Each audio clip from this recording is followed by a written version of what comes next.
Chapter 321. Yanyan's Gift. Inside the cabin, Xu Qing opened his eyes. Yanyan actually wasn't the first person to have come to visit him. Both Ding Shui and Gu Muqing had been by.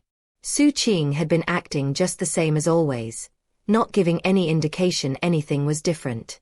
If anything, he was a bit quieter than before. Upon hearing Yanyan's voice, he stood, walked out of the cabin, and looked calmly at the girl on the shore. Seeing him, her face broke out into a wide, happy smile. At the same time, she leaped gracefully off of the shore toward his dharma ship.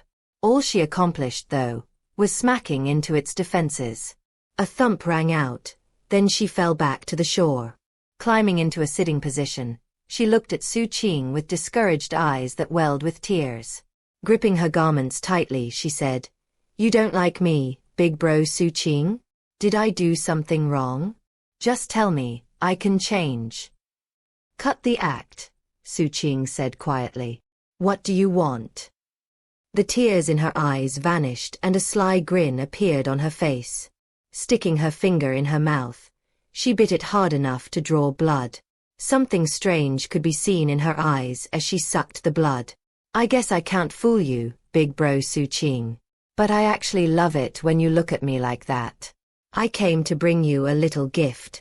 Eyes glazing over a bit, she chuckled and waved her hand, causing 7 black water barrels to appear. Each was roughly as tall as a person, and they were all tightly sealed with lids. However, sticking out of each lid was a human head. 1. Each water barrel had a cultivator inside, and most seemed to have 3 flame cultivation bases. There was one who emanated gold core fluctuations and had a single heavenly palace. They had all obviously been tortured, yet weren't dead. And now they were planted like flowers into pots. In response to the barrels thumping onto the ground, they opened their eyes. Upon catching sight of Yanyan, they looked completely terrified and despairing. Among the group were both men and women, and they were as pale as death. Some were missing eyes, ears, or noses, and one of them had their lips sewn shut. "Big bro Xu Qing," Yanyan said happily. "When I got back to East Nether Isle, I started arresting all the Night Dove operatives. Thanks to some clues I got, I was able to track down these 7. They're mid-level leaders from South Phoenix who were fleeing to Emperor Receiving Prefecture. Thankfully, Stinker was able to catch all of them." With that she looked at Xu Qing, her eyes shining with anticipation. Xu Qing looked over the group of 7. It didn't take any close examination for him to confirm that they were Night Dove operatives. He had killed so many people from Night Dove that he could tell who they were from the mere rancorous energy they exuded. Beyond that, the Violent Crimes Division had issued arrest warrants for all 7 of these people. It was only their extreme caution that had enabled them to evade arrest in 7 Blood Eyes. "Very good," Xu Qing said, nodding at Yanyan. That got her even more excited, to the point where she was panting slightly. Her nose flared, and her eyes glazed further as she softly said, "So, big bro Xu Qing, should we get started?" Xu Qing stepped off his dharma ship and onto the shore. Once again looking over the 7 trembling figures, he eventually focused on the gold core cultivator. This cultivator was a middle-aged man with a ghastly scar on his face and very intense rancorous energy. Xu Qing recognized him from the files back in 7 Blood Eyes. He was one of the top Night Dove leaders back in South Phoenix. He was a cruel and ruthless killer who was responsible for the deaths of many living treasures. And however many had died, he had trafficked countless more. This was the person with the lips sewn together, and when Xu Qing looked at him, the man made a muffled attempt to speak. His eyes pleaded for mercy. However, that plea for mercy was something this very man had seen countless times, yet had never once responded to. Face completely expressionless, Xu Qing made a grasping gesture, and the water barrel around the man exploded. Water burst out everywhere, and the man tumbled to the ground. His limbs had all been removed. As he struggled, he felt a powerful force wrap around him and drag him in front of Xu Qing. As Yanyan watched excitedly, Xu Qing reached out toward the man. As he did, his hand turned illusory and passed into the man's chest without inflicting any injury. That said, The man could feel what was happening, and the terror within him soared higher than anything he had experienced at Yanyan's hands back on East Nether Isle. As he trembled, his expression became one of utter incredulity mixed with intense terror that bordered on madness. He felt the ice-cold hand entering his body, piercing into his sea of consciousness, and then groping around for his heavenly palace. Next, that hand stabbed into the heavenly palace and wrapped around the gold core therein. Finally, the hand wrenched out the gold core. Unimaginable pain pierced through the man, causing him to writhe in madness. Whimpering sounds made it past his sewn lips. Compared to this, the torture he had experienced on East Nether Isle was mere child's play. This was pain that could completely break a person. Finally, his sewn lips ripped apart, and a brutal scream erupted from his mouth. Around then, Xu Qing's hand emerged from his chest, and gripped in it was a gold core. There were countless slender threads still attached to the core, but as Xu Qing pulled, they snapped. The middle-aged cultivator spasmed violently and screamed as his heavenly palace collapsed, causing massive amounts of blood to spray out of his chest, nose, eyes, ears, and even his pores. But what caused this evil, depraved cultivator to feel even more hopeless was that, despite the blood filling his eyes, he could just barely make out Xu Qing holding his own gold core. And then the core vanished into Xu Qing. Anyone who could see this would be absolutely terrified. That was especially true considering that Xu Qing's facial expression hadn't changed the entire time, not even when he became soaked in the spray of blood. Yanyan's eyes shone brightly as she stared at Xu Qing. Seeing his methods, she realized that they were far more stimulating and fun than what she had used. Panting even more dramatically, she couldn't stop herself from putting her finger into her mouth, biting it, and sucking even more blood. That was apparently the only way that she could calm herself down. Xu Qing glanced briefly at Yanyan, then waved his hand at the middle-aged cultivator. The rancorous energy that had surrounded the man erupted, transforming into countless illusory faces that pounced on the cultivator and started devouring him. Screams echoed out for several breaths of time before they faded away. He was thoroughly dead. The cultivators in the other water barrels were all trembling, their faces masks of despair and terror. Before, they had thought Yanyan was a nightmare, but now they realized that there was a far, far worse fate to be had. Given that they were in Foundation establishment, they weren't much use to Xu Qing, so he sent out some divine will, causing the black iron skewer to fly out. It flew toward the remaining 6 cultivators in a blur, stabbing into their foreheads and extracting their souls. It didn't spare the dead gold core cultivator either, as his body still contained a fading discarnate soul. Yanyan smiled as she sucked her finger and looked at Xu Qing. It was as if the whole world around her was a blur except for Xu Qing. He was the only thing she could see clearly. "Do you feel a bit better, big bro Xu Qing?" Xu Qing looked at Yanyan and her fingers, all of which were covered with bite scars. "Don't hurt yourself like that anymore," he said. "It's unsightly." If anyone else said that to Yanyan, she would dig their eyes out or perhaps rip out their tongue. She wouldn't even listen to what her grandmother told her. But in response to Xu Qing, she just nodded vigorously. "Okay, big bro Xu Qing. From now on, I'll only bite one finger. And I won't bite it again until after it's healed. That way there won't be scars and it won't look bad. Big bro Xu Qing, can I come on to your ship?" "Next time," he replied calmly. "I need to work on my cultivation right now." Turning, he walked into the cabin. As the glow of evening covered the shore, Yanyan watched Xu Qing go back into the cabin and felt disappointed. When she had come earlier, she had felt both happy and sad. She had been happy to finally see big bro Xu Qing again, but sad because of what her grandmother had explained about what happened to 7 Blood Eyes. That was why she had begged her grandmother to give her enough Dharma protectors to allow her to track down these 7 Night Dove fugitives. Bringing them here and giving them to big bro Xu Qing had lifted her spirits a bit. She just wasn't sure what to do to make Xu Qing happy. All she knew was that if someone had given her a gift like this, she would be happy. And thus, she felt disappointed. After Xu Qing disappeared, she sat alone on the shore, gnawing on her lip. Then, she couldn't hold back anymore and lifted her hand to bite her finger. In the end though, she held back. After all, Big Bro Xu Qing didn't like that. As the moments ticked by, she struggled, her hand trembling. Eventually, a perverse energy began to build up in her. That perverse energy had always been strong in her, but her unstable emotions were now making it even stronger. That was when Xu Qing's calm voice drifted out of the Dharma ship. "Sit down." Stunned, Yan Yan obediently sat down and looked at the Dharma ship. A moment later, flute music drifted slowly out of the ship. It was melodious and peaceful, and just listening to it would cause one's thoughts to become tranquil. Eventually, it was past dusk and the moon was out. The perverse energy in Yan Yan slowly dissipated, and a smile appeared on her face. Finally, the music stopped. She stood up. "Thank you, Big Bro Xu Qing." Then she skipped away, happily humming the tune she had just heard. Days passed. One morning when Xu Qing was seated cross-legged in meditation, his eyes opened, and he looked at his transmission jade slip. Picking it up, he heard Master Seventh's stern voice speaking to him. "I found some clues about Torchlight, and they led me to Master Xiangyun. I confirmed it's not a trap.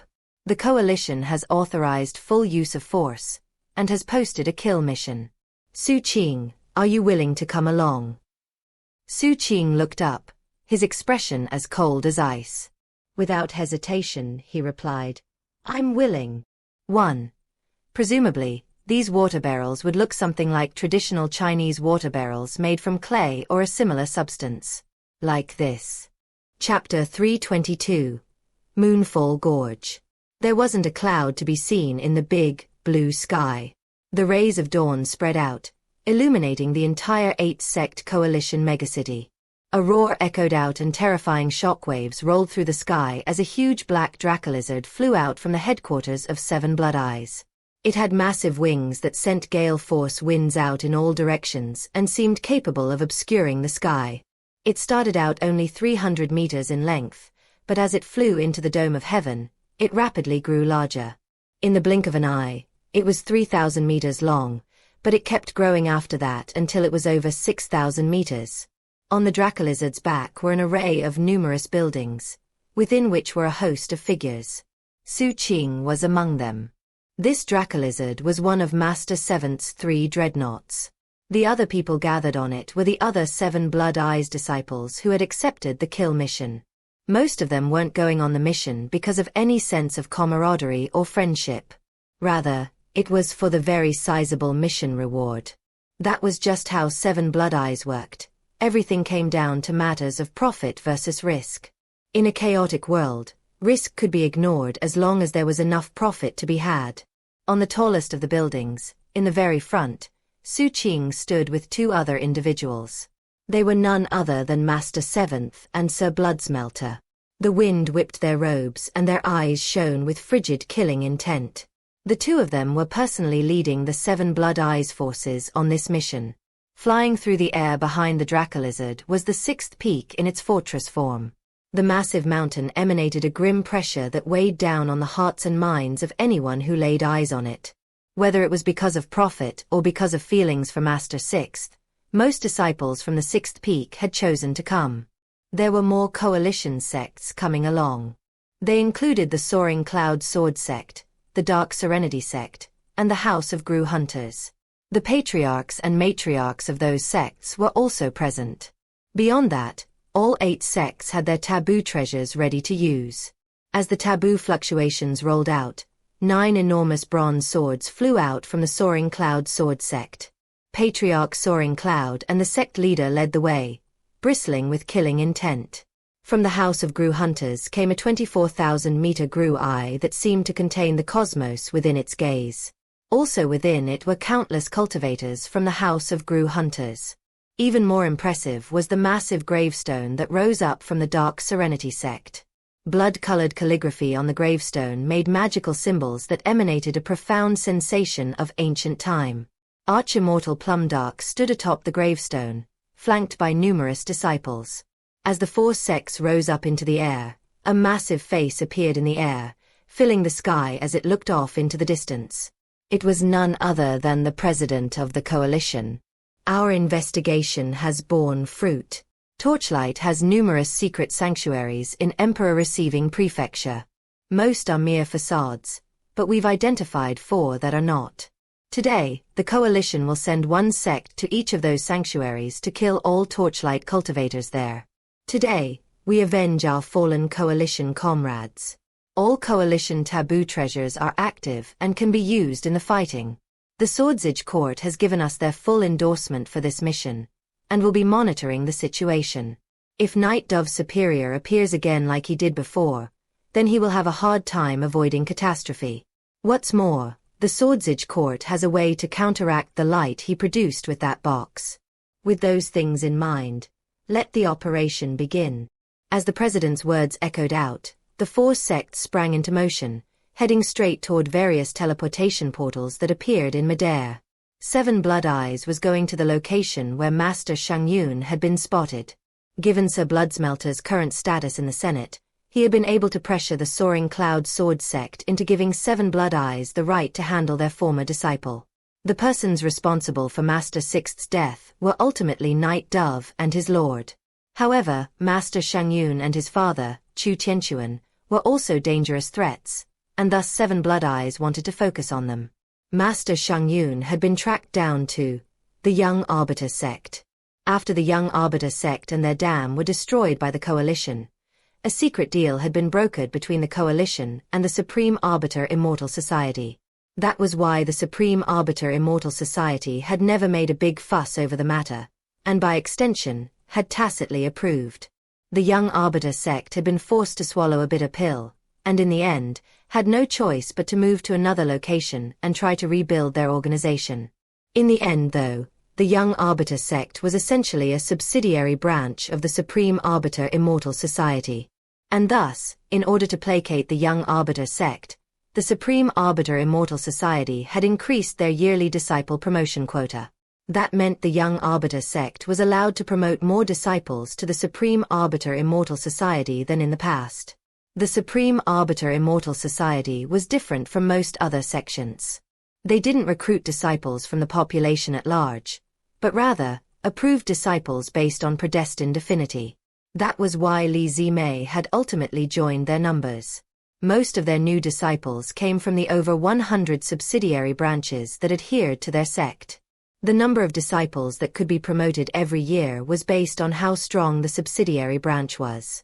In the past, the Young Arbiter sect had been allowed to promote 4 disciples per year.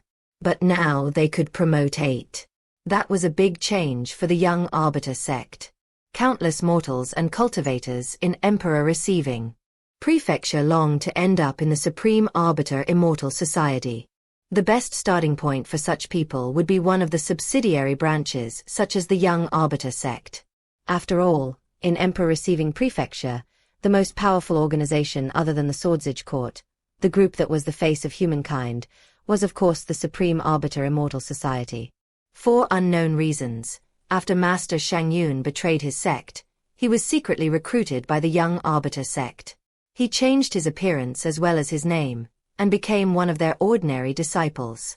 It seemed most likely that he wanted to use the Young Arbiter sect to ultimately enter the Supreme Arbiter Immortal Society. Thanks to the intelligence-gathering operations carried out by the Coalition and 7 Blood Eyes, Master Seventh had somehow dug up all the information about the situation. And he didn't just know that Master Xianxia was now in the Young Arbiter sect. He had also identified other Torchlight field agents there, plus some of their Conclave agents.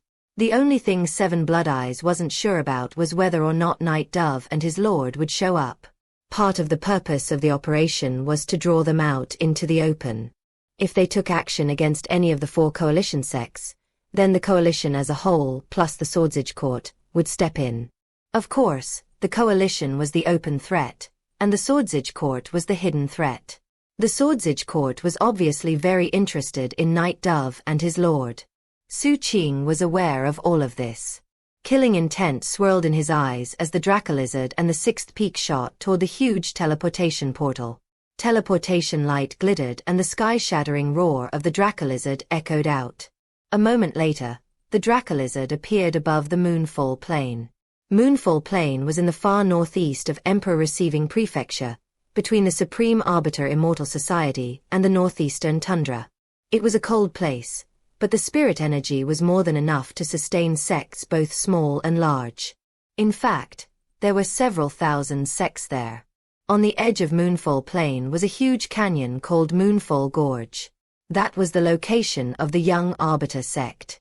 It had once been a mid-level sect, but after the destruction of their dam and headquarters, they ended up with less than 10,000 disciples. It was currently afternoon, and the sun shone brightly. At the moment, most of the disciples were busy working on their cultivation. Therefore, when the huge Dracolizard appeared, black clouds rolling around it as it howled, the Young Arbiter sect was instantly thrown into chaos. Before the Young Arbiter sect disciples could even react, the Dracolizard closed in, gale force winds sweeping about it. The sixth peak also descended, unleashing terrifying pulses of might. Meanwhile, within the sea zombie ancestral land, the enormous bronze mirror hovering above the 14 zombie ancestor statues swiveled so that it was facing the general direction of Moonfall Gorge. The zombie ancestor statues rumbled as massive power surged. Then, the 7 blood-colored eyes above 7 of the statues all opened. Their gazes were fixed on the distant Moonfall Gorge. All of a sudden, blood-colored light filled the canyon. To the shock and astonishment of the Young Arbiter sect, and especially their high-level leaders, as that blood-colored light spread out, about 1,000 of their disciples started exuding a clearly visible black energy. The affected disciples' facial features and physical appearance started to change. As the others looked on, shocked, their true features were revealed. Many of them were ordinary Young Arbiter sect disciples. However, there were 7 or 8 gold core disciples who were also affected. And most dramatic of all was that one of the sect's nascent soul grand elders also experienced the same effect, and his facial features changed to that of a stranger. Everyone in the Young Arbiter sect was astonished. As for the sect leader, his face turned very grim. Everyone else was taken by surprise by what was happening, but he wasn't. Given his close relationship with the Supreme Arbiter Immortal Society, there was no way he could be a traitor. In fact, the Supreme Arbiter Immortal Society had warned him that Torchlight was infiltrating the Young Arbiter sect. As a result, as soon as he saw what was happening, he issued orders. Disciples, kill any cultivator with black energy coming off them. They're evil Torchlight agents. You don't need to do anything. Almost as soon as the sect leader issued those orders, Sir Bloodsmelter's vicious voice echoed out. Sir Bloodsmelter flicked his sleeve, and the power of the 7 Blood Eyes taboo treasure surged, sealing the area. Next, Master Seventh issued his own orders, and the 7 Blood Eyes disciples became streams of light that shot off of the Dracolizard and toward the Young Arbiter sect. They did nothing to the ordinary Young Arbiter sect disciples. They only targeted the cultivators exuding the black energy. Meanwhile, Xu Qing's gaze had locked onto one of the seemingly ordinary disciples. Thanks to the 7 Blood Eyes taboo treasure, that disciple's true facial features had already been revealed. He was very handsome, and exuded the fluctuations of the gold core level. He was none other than Master Xianxia. Master Xianxia's face fell. He was absolutely stupefied that 7 Blood Eyes had already managed to track him down. That said, his cultivation base was not the same as the last time he'd fought Xu Qing. For one thing, he now emitted gold core fluctuations. Beyond that, the golden crow in his right eye had been fully sealed. It was now dimmer. Furthermore, its effects had been reversed. Instead of leeching off of him, it was now fully under his control. It was now his own golden crow eye. Xu Qing's gaze was fully focused on Master Xianxia. And as soon as Master Seventh's orders rang out, Xu Qing's eyes surged with killing intent. He flew down into the Young Arbiter sect and headed straight toward Master Xianxia. This time he was going to kill him. Chapter 323. Within the 9 Springs. Xu Qing looked at Master Xianxia. Master Xianxia looked back at Xu Qing. At almost the exact same instant that Xu Qing sprang into motion, Master Xianxia suddenly shot backward at top speed. As he surged with gold core power, A golden crow projection emerged from his right eye, letting loose a piercing cry as it did. The golden crow was bound by countless fetters of illusory magical symbols, which stretched from the crow's body all the way back into Master Xiangyun's eye. It was a very mysterious method which allowed Master Xiangyun to command an imperial-class technique. Golden crow assimilates myriad spirits, and thus be blessed by added speed from the golden crow. However, Xu Qing was also astoundingly fast.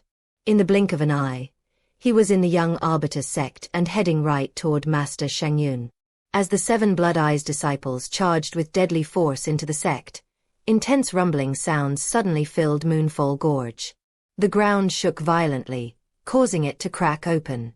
Fiery shafts of light shot up from the cracks as a massive hand erupted from the ground and stretched high into the young Arbiter sect. It was fully 300 meters in size and was made completely of rock. The skin of the arm connected to the hand was covered with fiery magical symbols, and the blood that ran through its veins was lava. Intense rumbling sounds echoed out as the ground shattered and a cloud of rubble rained down. The hand stretched up, then slammed down onto the ground, creating another huge earthquake. It pushed down, and a massive stone giant rose high, covered in fire. Thousands of meters tall, it stood up and released a mad howl as fluctuations that far surpassed the nascent soul level erupted from it, sending out shockwaves everywhere. Shockingly, a pitch-black coffin was plainly visible on the giant's chest. And on its head were 2 people. Both wore black cloaks and had masks that resembled the broken face of the god. One stood and one squatted. They were not Night Dove and the Crown Prince of Violet and Cyan, but both emanated terrifying fluctuations, and the eyes visible beneath their masks were cold and indifferent. "I can't believe they found us. Our Lord and Master was right." Before he left, he emphasized not to underestimate any of these people. Given what's happening here, it seems highly possible the 8-sect coalition has sent people to our other 3 sanctuaries as well. Torchlight was a large organization that had many more members besides Night Dove and the Crown Prince of Violet and Cyan.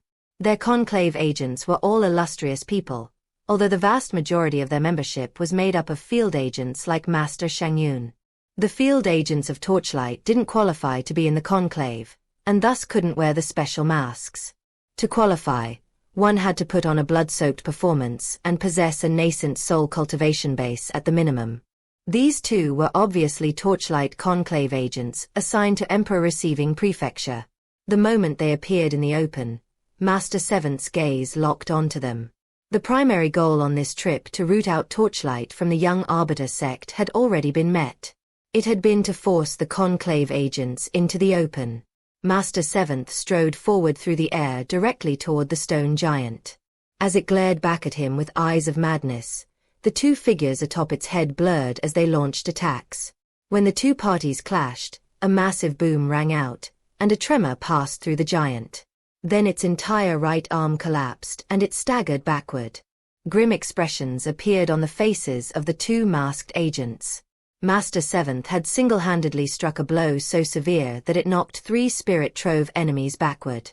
Meanwhile, the shockwaves of the fight were destroying the land and the canyon, sending young Arbiter sect disciples flying this way and that. They looked extremely alarmed, but in reality, they weren't in a lot of danger. The 7 Blood Eyes disciples were completely focused on the Torchlight field agents, who were clearly visible because of the black energy they exuded. The only complication was that, in the chaos, the Torchlight agents were doing their best to flee. Even the field agents of Torchlight were both ruthless and extraordinary individuals. And given that there were more than 1,000 of them present, it wasn't an easy task for 7 Blood Eyes to simply wipe them out. That said, the 7 Blood Eyes taboo treasure had a huge range, and therefore, the Torchlight agents couldn't get away that easily. Meanwhile, in the other 3 sanctuaries, the Dark Serenity sect, House of Gru Hunters, and Soaring Cloud Sword sect were also fighting conclave agents. In all 4 locations, intense fighting was going on. However, all of this was a fishing expedition. The real purpose was to see if Night Dove and his lord would appear, and if so, where. This operation wasn't some clever trap. It was open baiting. There were nets above and snares below, because all of the great powers in Emperor-receiving prefecture were keeping a close eye on all 4 of the sanctuaries. The Supreme Arbiter Immortal Society was cooperating, and even the Church of Departure had joined in. Everyone was following the lead of the Swordsage Court. And right now, everyone was waiting to see what would happen. At the same time, everyone was on guard against Torchlight making a feint to the east and attacking in the west, and popping up in one of the headquarters of the sects.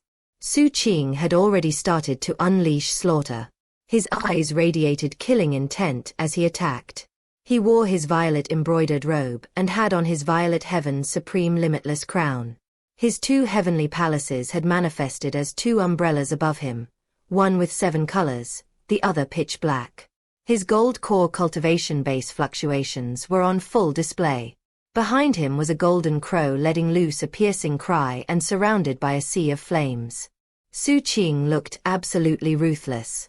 A gold core torchlight agent popped up in front of him, pulsing with the aura of a single heavenly palace.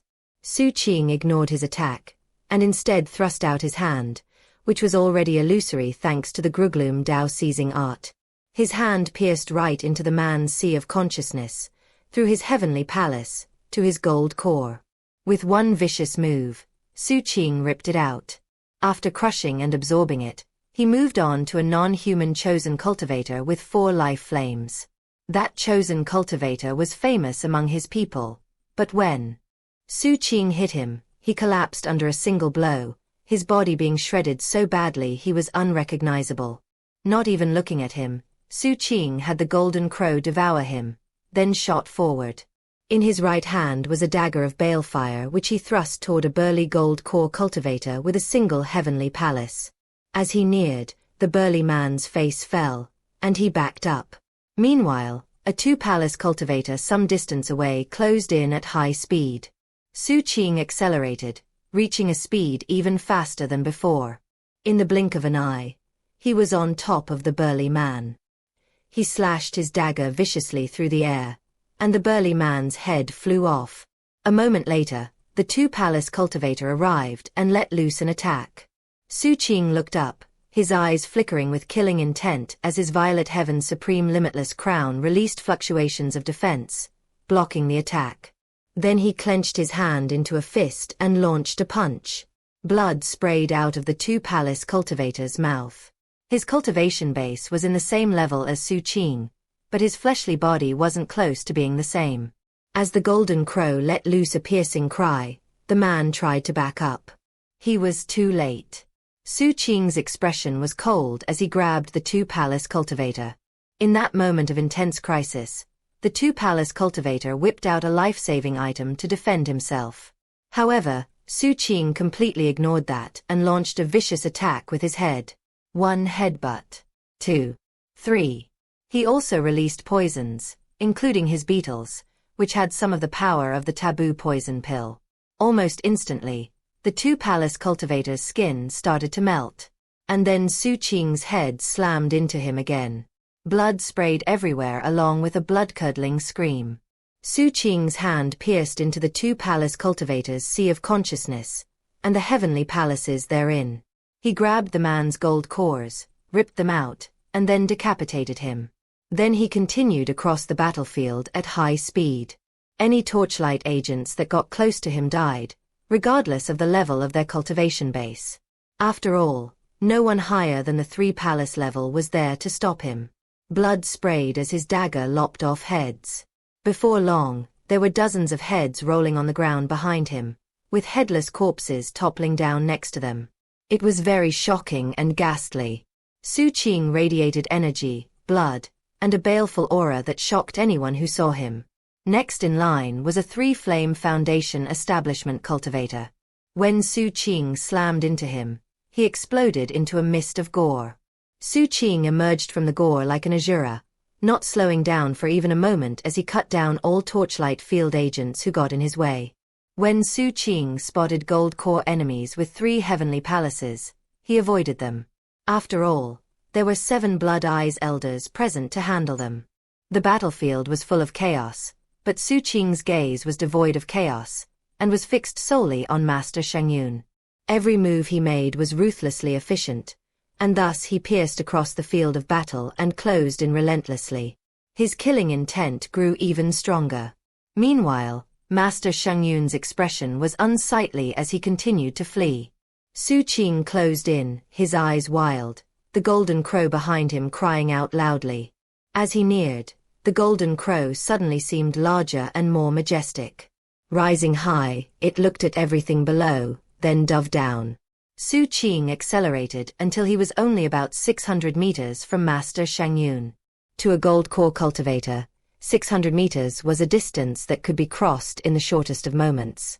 Xu Qing was little more than a string of afterimages as he sped across that distance and appeared right in front of Master Xiangyun.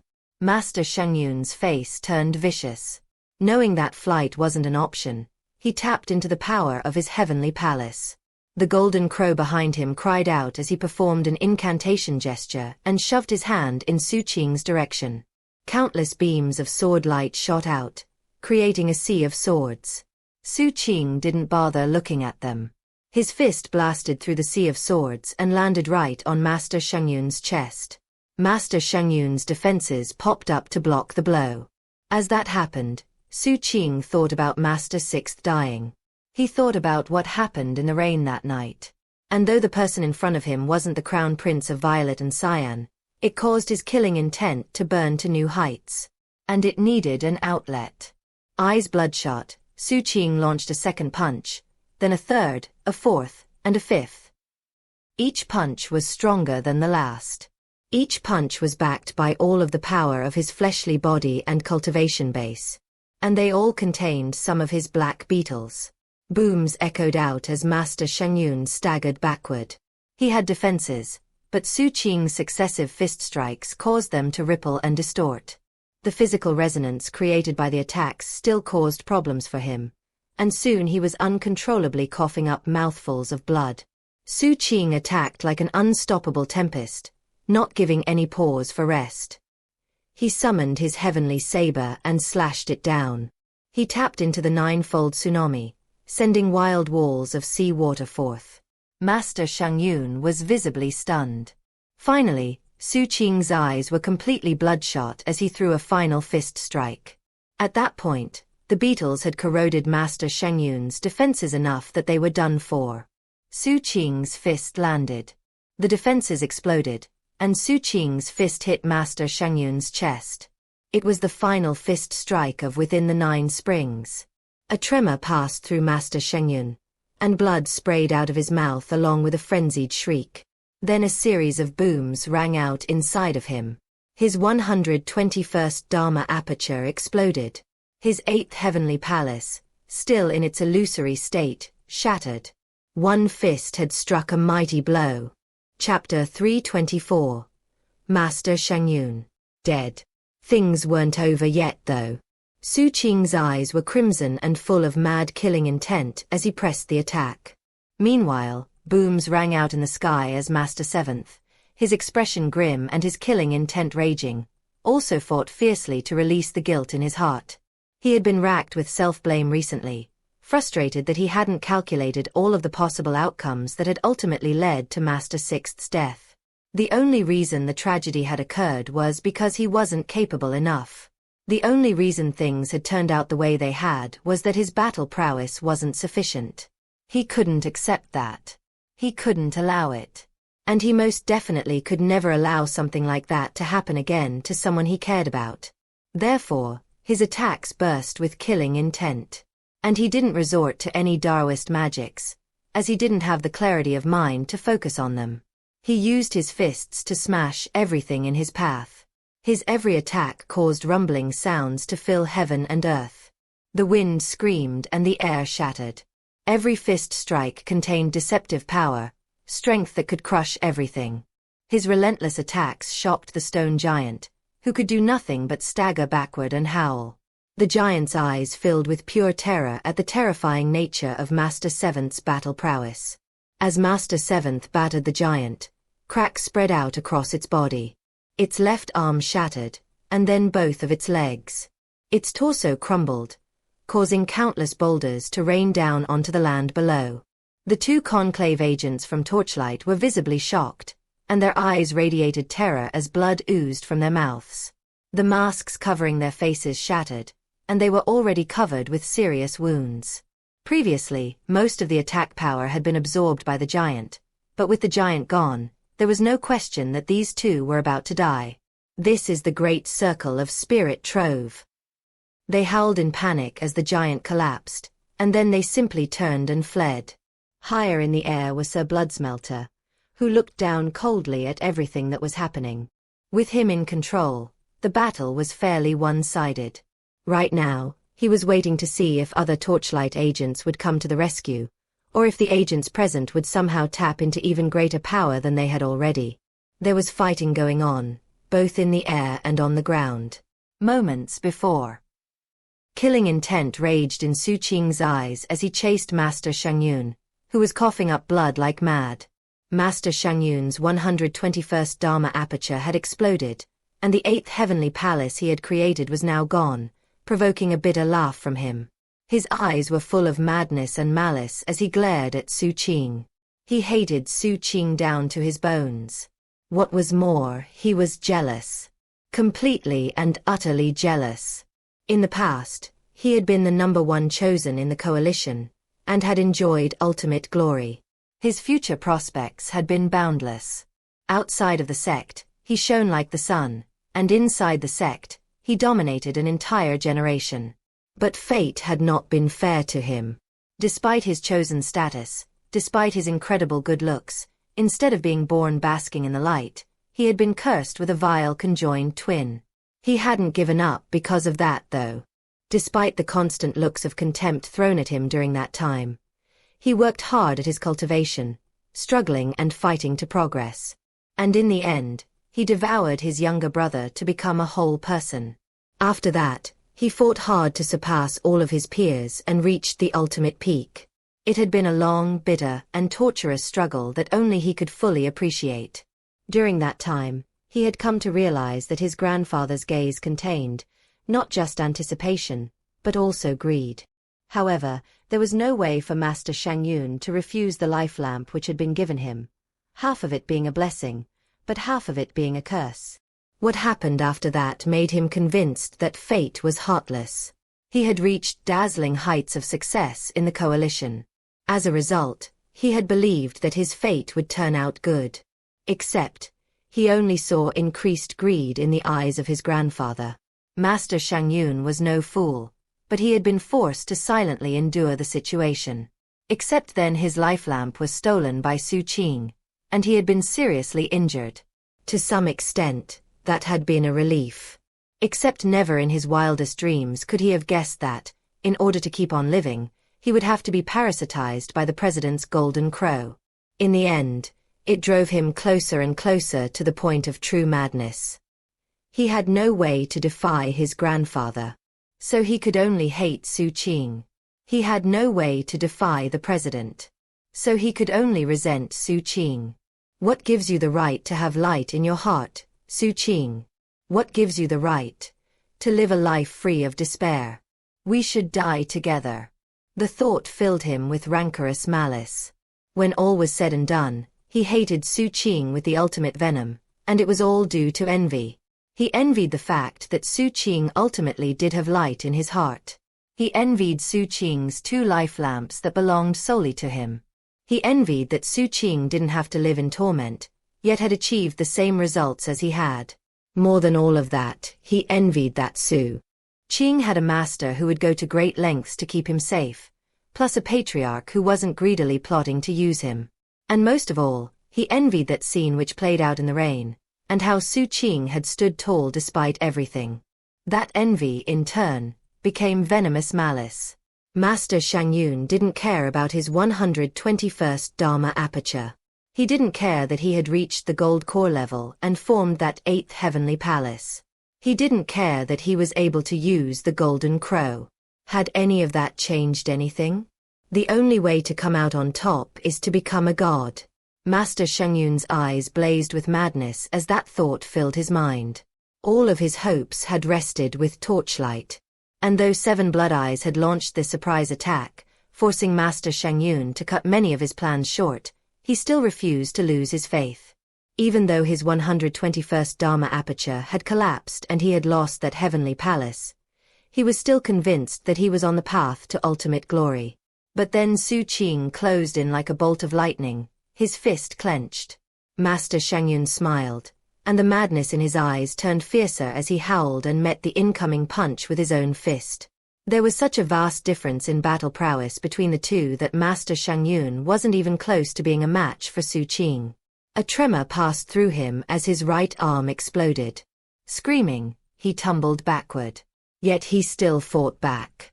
Performing an incantation gesture with his left hand, he sent streams of sword light out. The first sword fell from above. The Dark Heaven Blood Fiend sword. The second sword swept horizontally. The soul-sweeping devil-crushing sword. The third sword became ghosts with swords strapped to their backs. The North Ghost Heaven-Wandering sword. This time, Xu Qing ignored them. Waving his hand, he crushed the sword falling from above. He destroyed the sword sweeping from the side.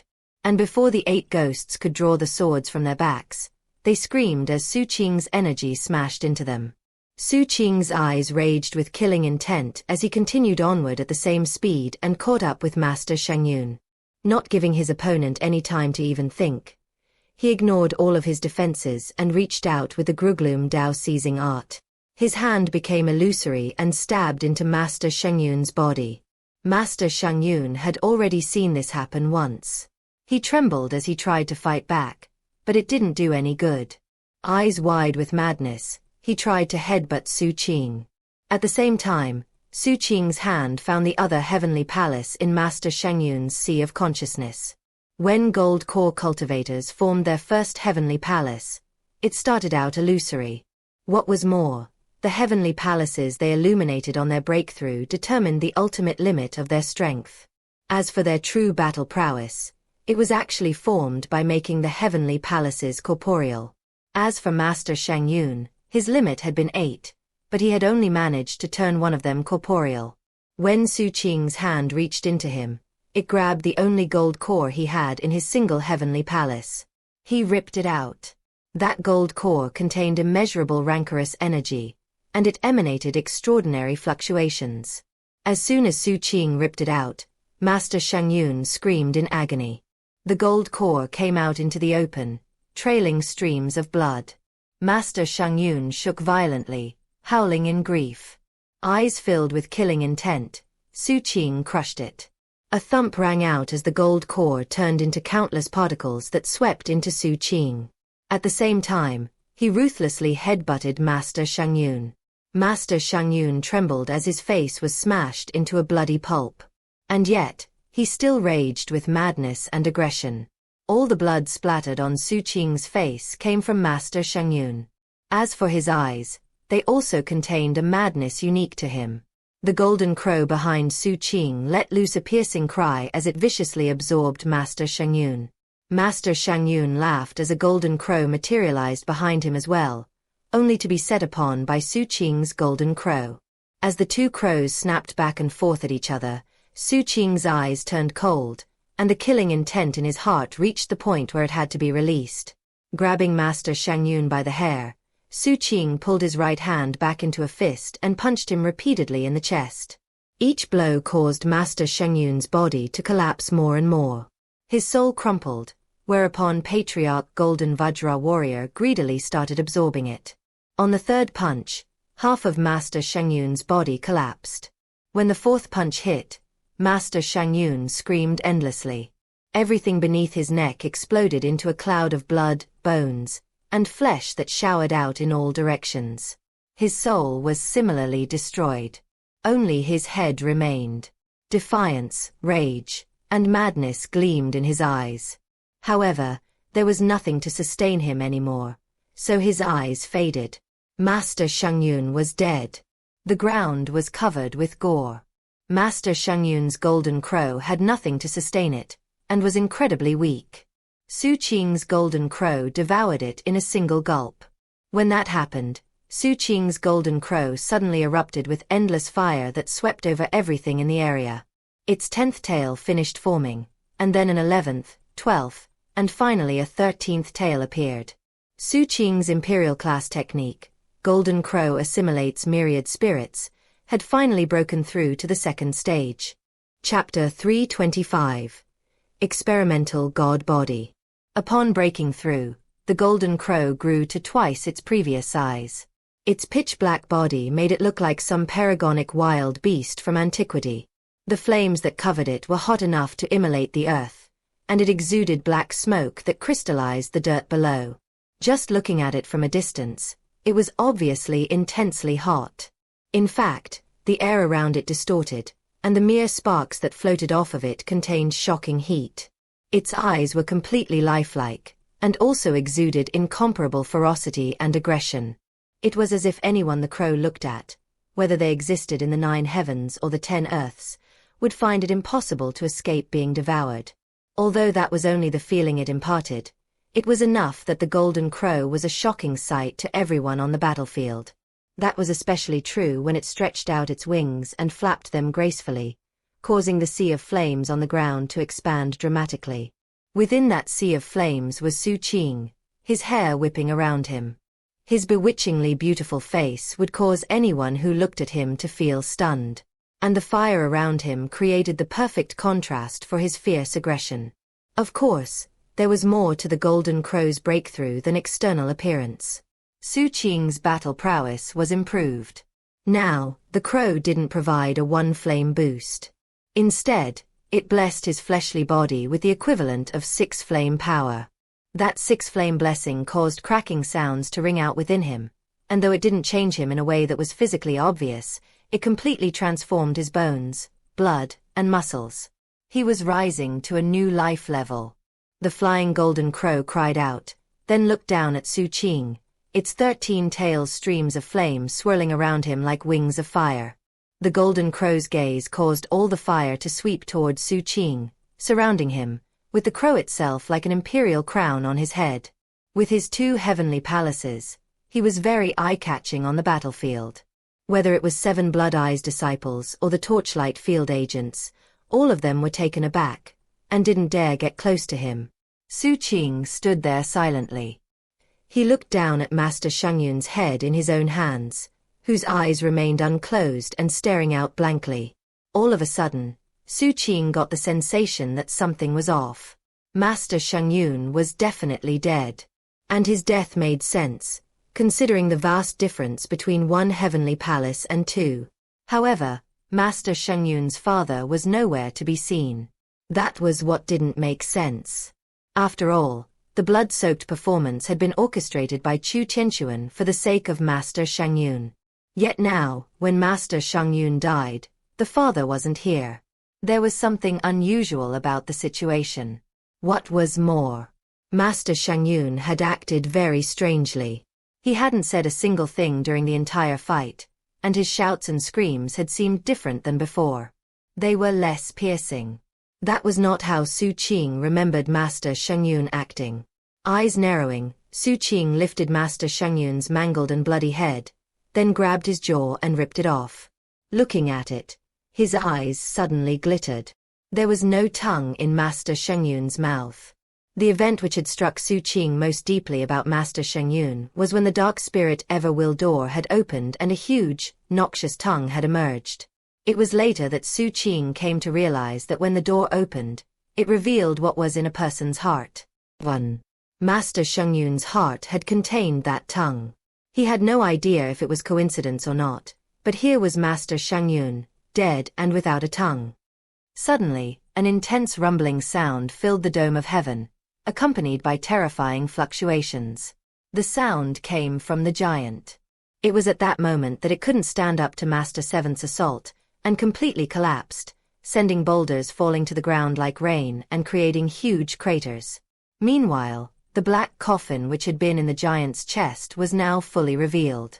As the sun shone down on the coffin, it seemed incredibly gruish. And then, the appalling sound of nails scraping the interior of the coffin reached the ears of everyone present. Xu Qing's pupils constricted. The 2 Torchlight Conclave agents were breathing unsteadily as they backed up. But hearing that sound, their eyes filled with determination and they rapidly performed incantation gestures. In response, the black coffin started shaking. Animalistic howls rang out from inside the coffin. The howls were so intense that many Seven Blood Eyes disciples were physically shaken, and blood oozed out of the corners of their mouths. All of them backed away from the coffin as quickly as possible. The sound contained some indescribable power that could shake the mind and intimidate the soul. It was a higher level of life that provoked instant terror and astonishment. Rumbling sounds spread out everywhere as whatever entity was inside the coffin started banging loudly on the lid, as if trying to break free.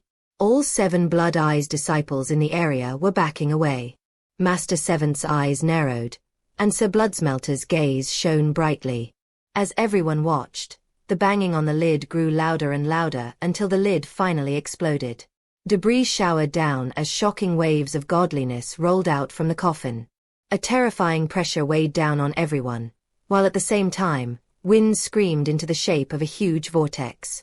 In virtually a single instant, the sky went from being cloudless to dark and overcast. Bolts of lightning danced and thunder boomed. Two withered arms stretched out of the coffin, seemingly human. The hands grabbed the side of the coffin and pulled. A terrifying body appeared. It was extremely dilapidated, with so much damage to the skin that bones were visible everywhere. It looked like a male corpse that had been dead for a very long time. He had no hair, and the skin of his face was rotting and falling off. He had two empty eye sockets, and an open mouth, with a bright red tongue. The tongue was lustrous, which didn't match the corpse at all. It was almost as if it had been taken from a live person and added into the mouth.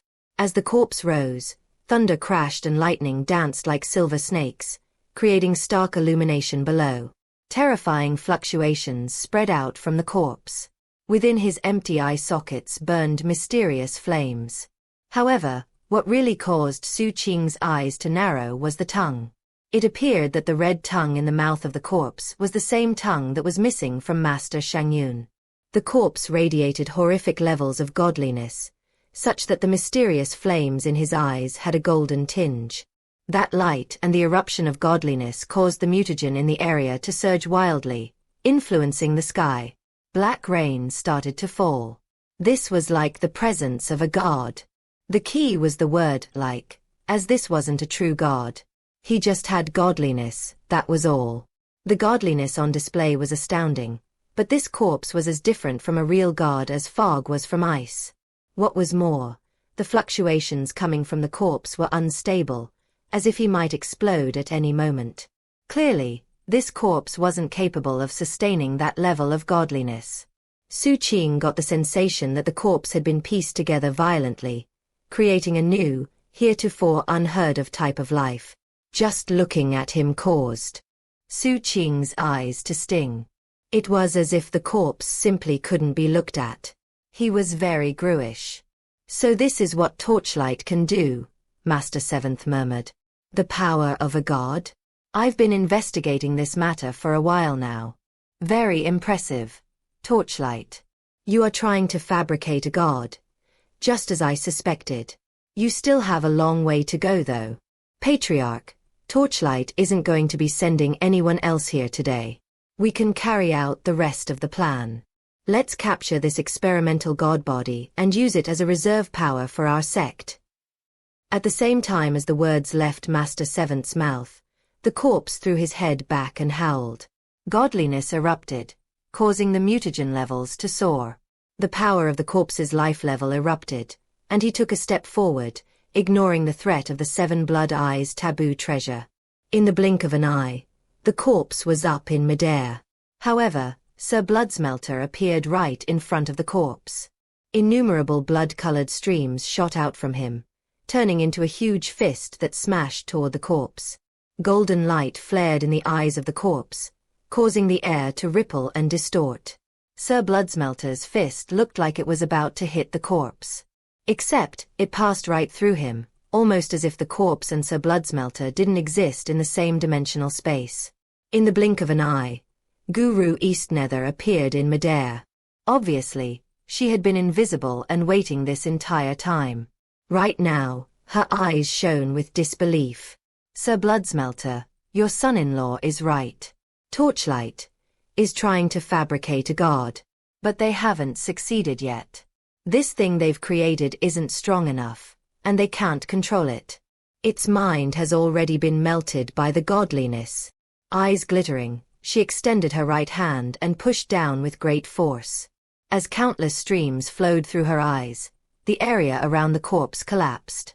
At the same time, the blood threads from Sir Bloodsmelter spun wildly, boring into the air toward the dimensional space occupied by the corpse. Booms shook everything as Guru Eastnether and Sir Bloodsmelter worked together to fight the corpse. At the same time, Master Seventh's eyes glittered and he performed an incantation gesture that caused the dome of heaven to blur. A huge blood tree appeared, dropping down into the middle of the battlefield and locking down everything around it. Meanwhile, in the Sea Zombie Ancestral Land, the 14 zombie ancestor statues that made up the 7 Blood Eyes taboo treasure all erupted with full force.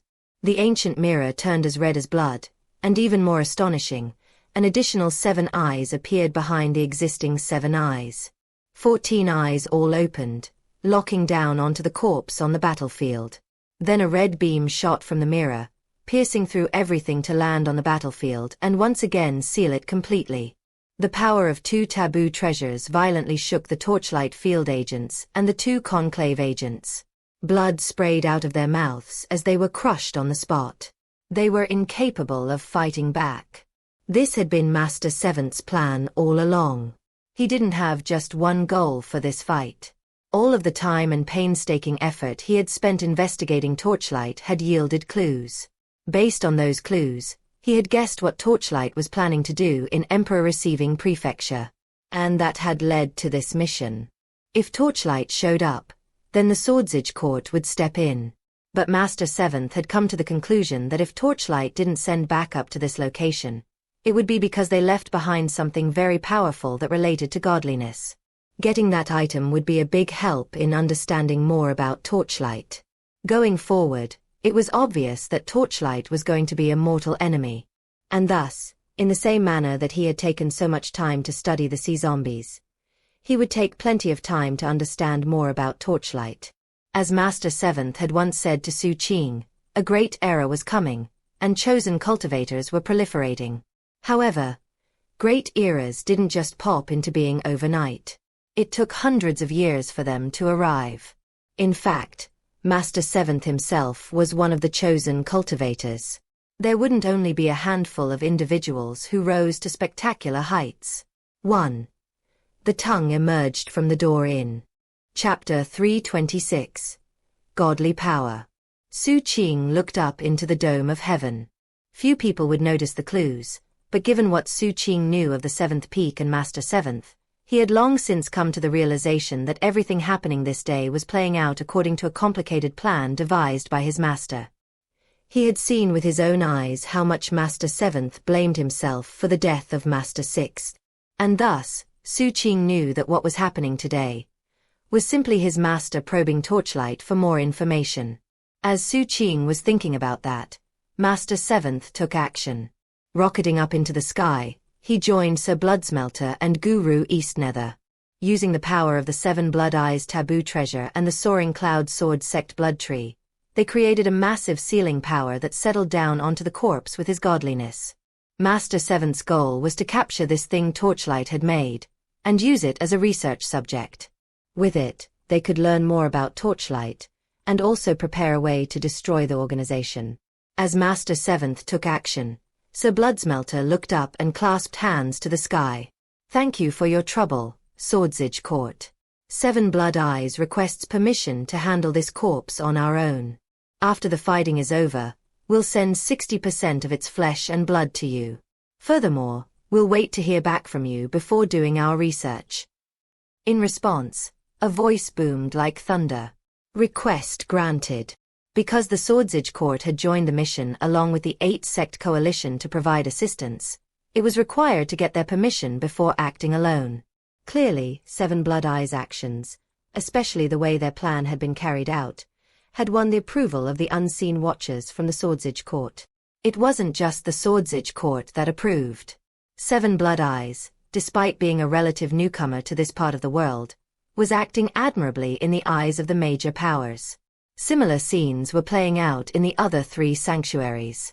All of them had been similar to the corpse in the Young Arbiter sect. All released explosive fluctuations of godliness, and all were the outworking of Torchlight's attempt to fabricate a god. Obviously, all of them had been pieced together and then left to mature.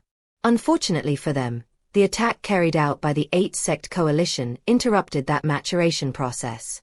Before the godly power could reach its potential, the chaos of battle erupted. The people from 7 Blood Eyes had no idea what items had been used to create the corpses the other 3 sects were dealing with. But when it came to the corpse they were dealing with, it was obvious that the foundation of his intelligence was that tongue. It's Master Shengyun's tongue. Xu Qing called to the sky. When Master 7th heard those words, his final bit of supposition was confirmed. Just as I thought. The corpse was pieced together from different parts. The torso is from an ancient corpse. The arms and legs are from non-humans. The head is from some plant-based species. The blood within it is from a godly entity. It has no internal organs, only powerful mutagen. And there's a concave spot on its skull where something was supposed to grow. It must relate to some rite or ceremony. The tongue was a way to give the godly corpse intelligence.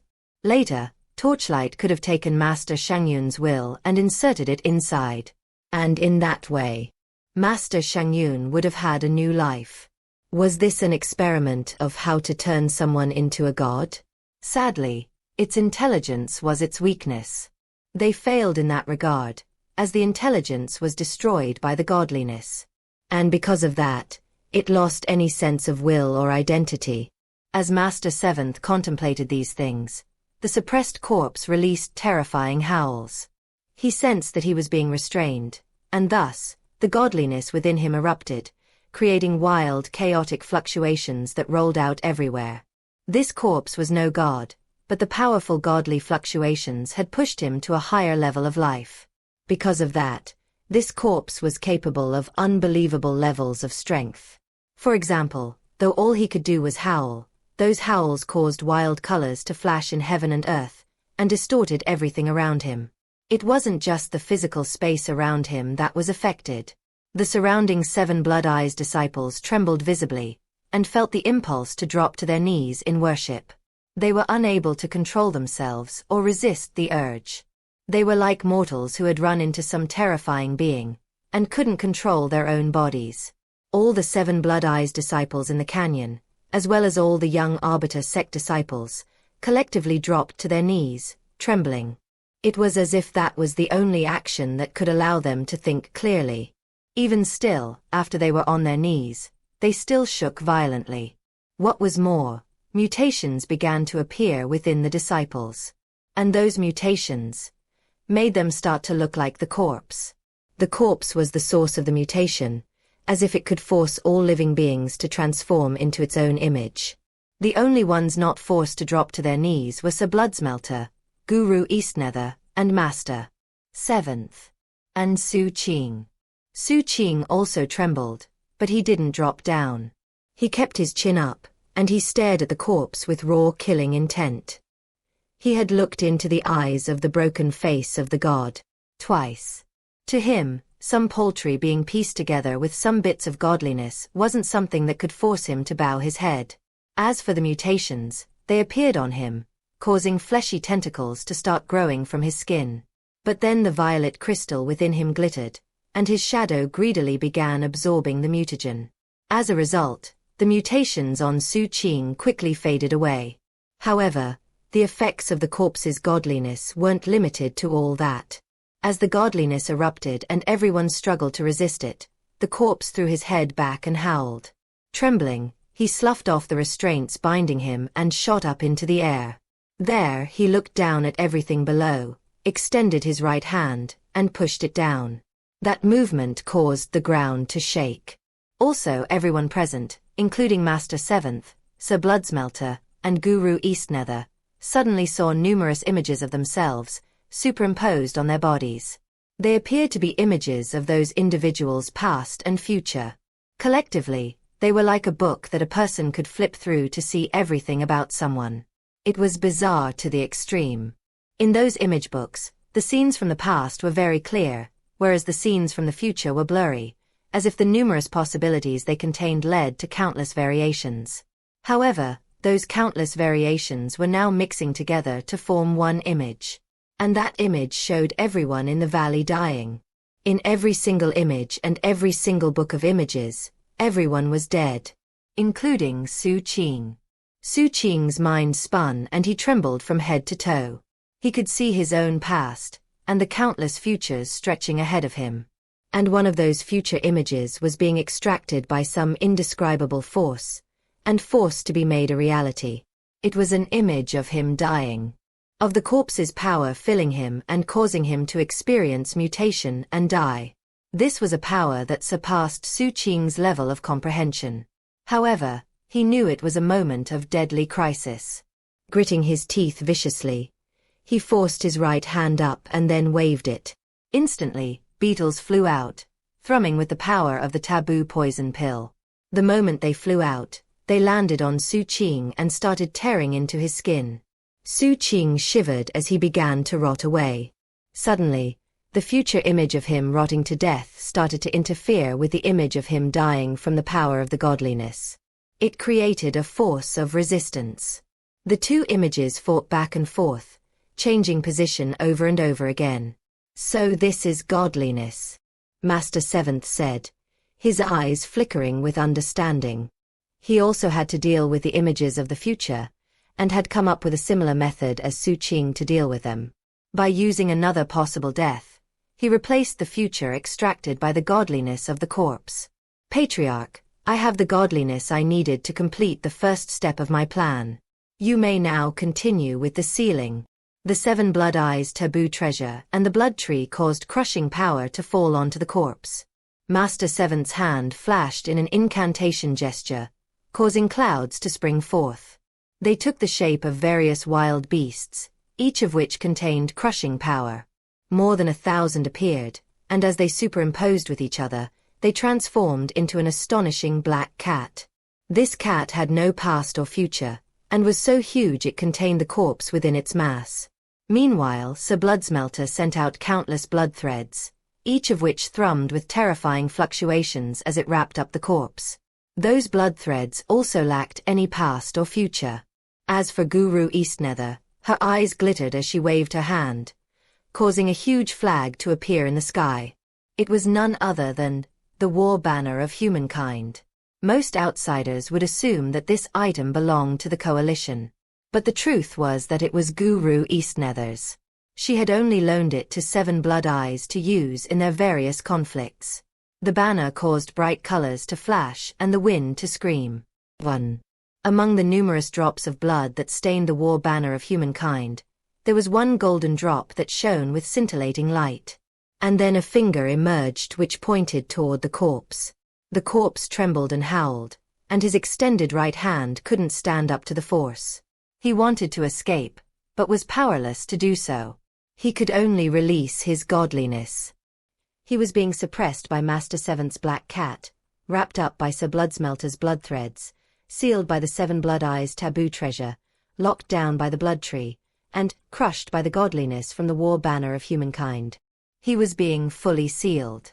Moments later, the sealing was accomplished and everything went back to normal. The disciples below coughed up mouthfuls of blood. They had been seriously hurt, but weren't dead. The images of their past and future vanished. That said, the mental blow they had sustained was significant. The images around Xu Qing vanished. As for the poison from the beetles, the power of the violet crystal quickly dealt with them. Looking at the corpse, Xu Qing felt battered by waves of shock.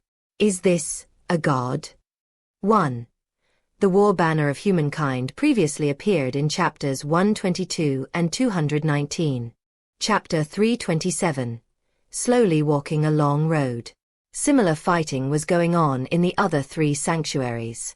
None of the other 3 sects had put as much planning into the mission as 7 Blood Eyes, but the Swordsage Court was watching over everything and could step in if things got out of control.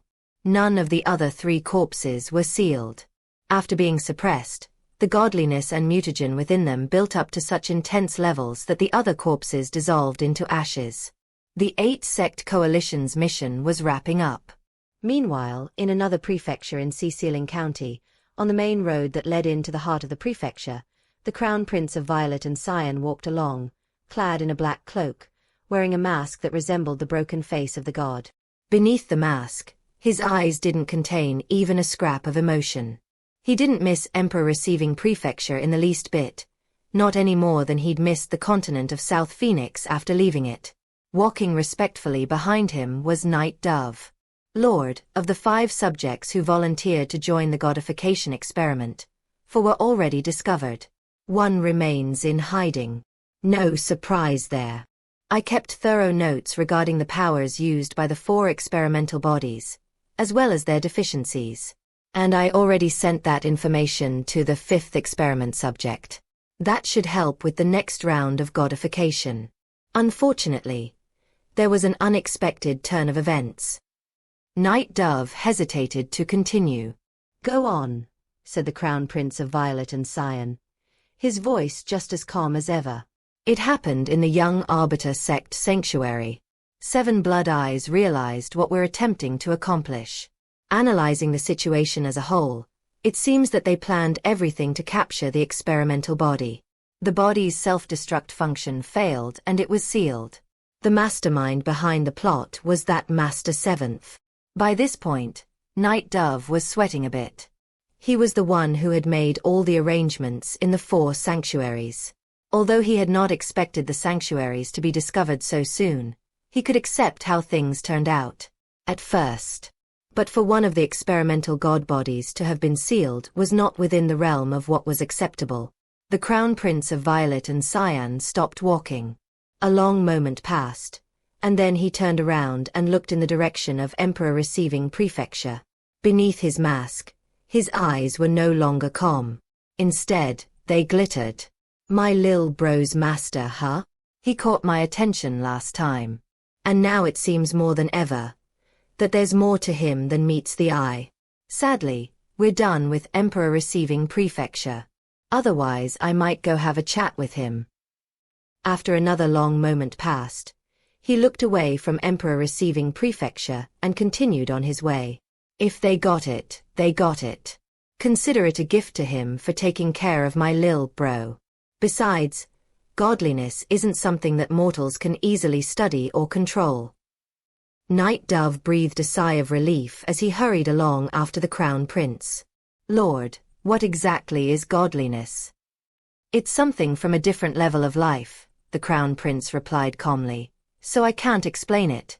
You wouldn't be able to understand it any more than an ant could understand your thoughts. That's how vast the difference is between human qualities and godliness. Think of it this way. Let's say a single one of your thoughts contains 3,000 elements. In that case, godly entities seek to reach a state in which one thought contains infinite elements, and each of those elements is so profound that a human like you couldn't understand them.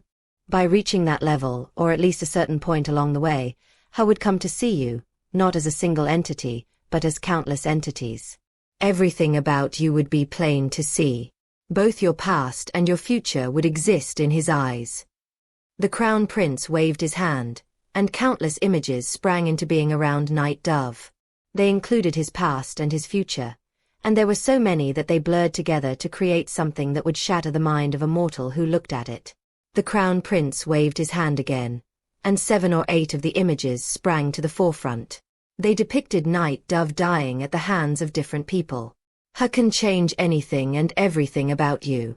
And Ha can change the images of your fate with only one element of thought." He pinched his fingers together, and the images faded into nothing. Then he looked up at the broken face of the god in the dome of heaven. He sighed. "That's why, ever since Ha appeared, we had no choice. We had to call him a living god." When the images around Night Dove disappeared, he shivered. Then he joined his lord and master in looking up, and his eyes shone with zeal. As the sun set, the two of them continued to walk deeper into Xianxia County. Far, far away in Emperor Receiving Prefecture, a massive dreadnought soared through the sky, carrying everyone from Seven Blood Eyes back toward the coalition. The mission was over. Teleportation fluctuations built up, and then wild colors flashed in heaven and earth as the Seven Blood Eyes force vanished. They materialized above the headquarters of Seven Blood Eyes. The afterglow of evening spread out over the lands, touching the faces of the returning disciples. Many of those faces still contained traces of lingering fear. All of them knew that the power of a god was something majestic. It could transform heaven and earth. It could change anything and everything. But those descriptions were vague and relatively meaningless. Few people knew the details of what a god could do. They just knew that the aura of a god could infect living beings, and that the gaze of a god could create forbidden regions. But now, these disciples knew more. And that little bit that they had learned was absolutely terrifying. That said, not all of them were fearful. Some of the cultivators, even after experiencing what they had, felt the desire to do battle burning within them. Xu Qing was one of them. He had looked into the eyes of a god twice in the past, and had experienced more misfortune than most people. He had also experienced more good fortune as well, first, in that he had survived, and second, in that he had seen more than most people had seen. The first thing Xu Qing did upon returning was go back to Master Sixth's grave. After putting Master Xiangyun's severed head in front of the grave, he sat down quietly. As the sky turned dark, he produced a jug of alcohol, took a sip, and then whispered, "It's not over yet." "It's definitely not over," came the reply. It was Master Seventh. Walking up, he put his hand on Xu Qing's shoulder, indicating that there was no need for him to rise and clasp hands in greeting. He looked at the severed head in front of the grave and continued, "Torchlight is trying to accomplish something that no species in the world can tolerate. And they've only just begun. I've already gathered some clues about Night Dove's lord. I have an idea who he is, and I also know that he comes from a god domain. A great era is upon us, and as such, several god domains have already entered the world." Xu Qing didn't say anything in response. A short time passed, and then Master Seventh patted Xu Qing's shoulder. "He's not your brother." Xu Qing shivered. With that, Master Seventh turned and left. Xu Qing looked over his shoulder and watched him go. He hadn't done anything to hide the truth, yet he hadn't been eager to talk about it. Regardless, it was obvious that such matters couldn't be hidden from his master, who had spent so much effort digging up information about Torchlight recently. As it grew dark, Xu Qing stood, bowed to Master Sixth's grave, and then left. He walked down the mountain, out of the headquarters, and into the night. Alone.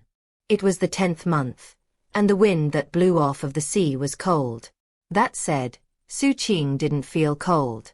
Walking through the crowded lamplit streets, he eventually spotted a vendor stall whose proprietor he recognized. This was the same proprietor whose stall he used to frequent back in South Phoenix. After moving to Revered Ancient, this stall didn't just serve breakfast. It stayed open all day. Perhaps because of the economic slump in the coalition in recent days, they were closing early today. However, the proprietor noticed Xu Qing approaching, and recognized him. "Want something to eat?" Xu Qing nodded. Entering, he sat down. A moment later, the proprietor happily served him a bowl of beef broth along with 3 eggs. When Xu Qing took his first sip, the familiar flavor brought a smile to his face. The cold wind blew, but he didn't care. The broth was delicious, and he took his time enjoying it. Once the bowl was empty, he peeled the eggs and ate them. He wasn't a fan of peeling eggs, but it brought a sense of satisfaction, so he took his time doing it right. After finishing the eggs, he handed over a few spirit coins and then clasped hands and bowed to the proprietor. The proprietor saw him out.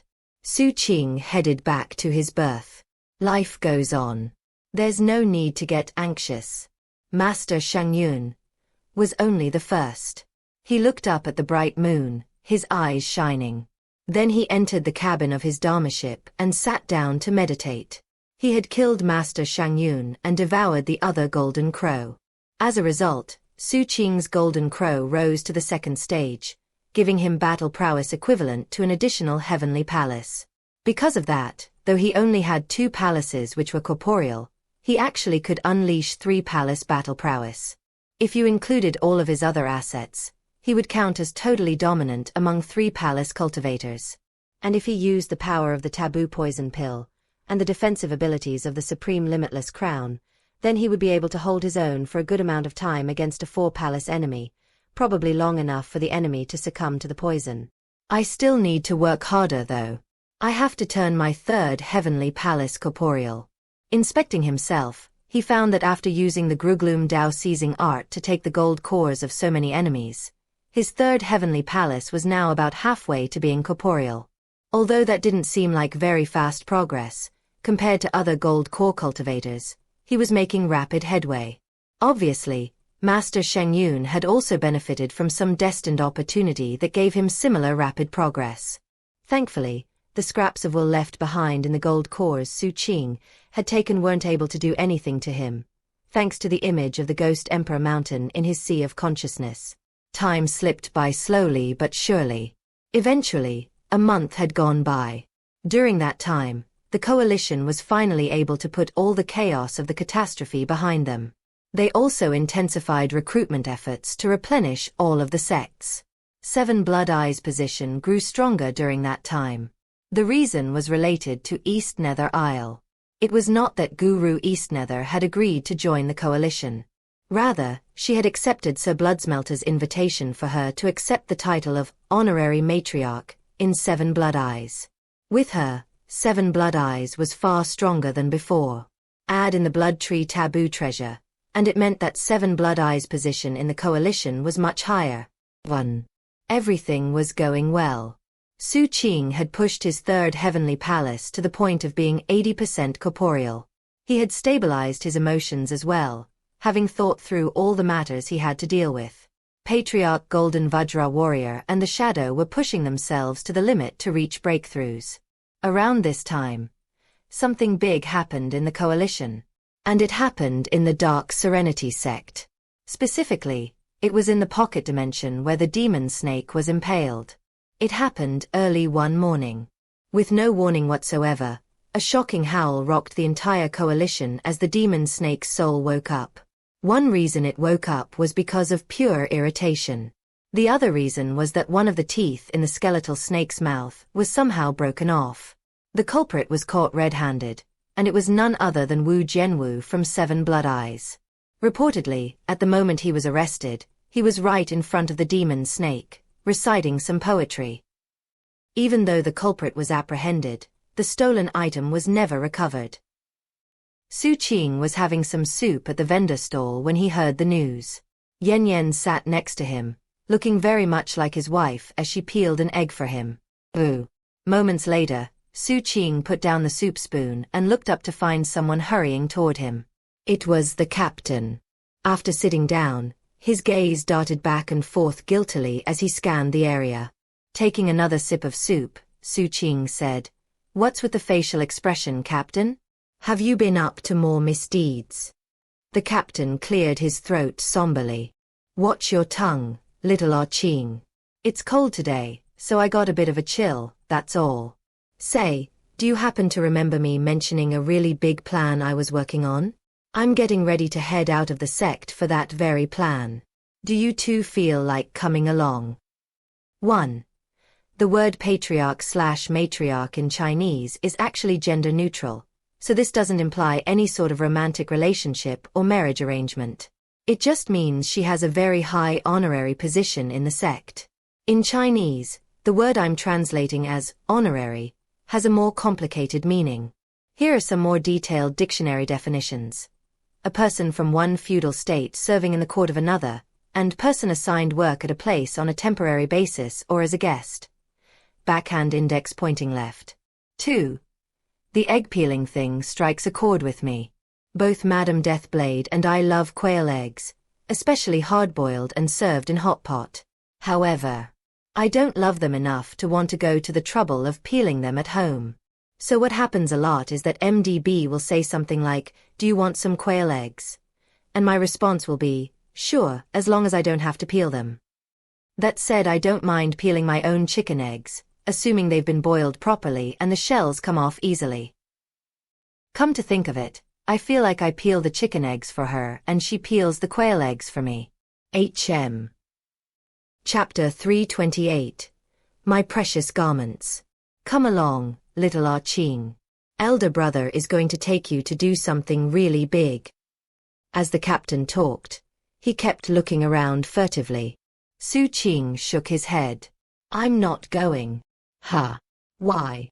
The captain looked very anxious. You stirred up trouble in the Dark Serenity sect, Xu Qing replied, and now you want to drag me into it too. You think being around me will keep you safe. He thought back to how the captain had looked with such longing at the demon snake's tooth back when they went into the Dark Serenity sect's pocket realm together. Then he thought about how the captain and Wu Jianwu had been meeting up recently. Clearly, Wu Jianwu had foolishly let himself be duped by the captain, who ended up making a clean getaway. The captain cleared his throat as he tried to think of what to do. He knew full well that he had pushed things too far, and was worried that if he didn't get Xu Qing involved, he might get slapped to death by Arch-Immortal Plumdark. However, if he could get Xu Qing on his side before Arch-Immortal Plumdark showed up, then Xu Qing's presence would be the captain's key to staying safe. Slapping himself on the chest to make himself seem like the spitting image of sincerity, the captain glanced at Xu Qing and said, Little junior brother, you really need to trust your eldest brother. Don't worry, I have a really amazing plan ready to go. You need to work on your heavenly palaces, right? If you come with me, you'll complete multiple palaces. Then he grabbed an egg and started peeling it.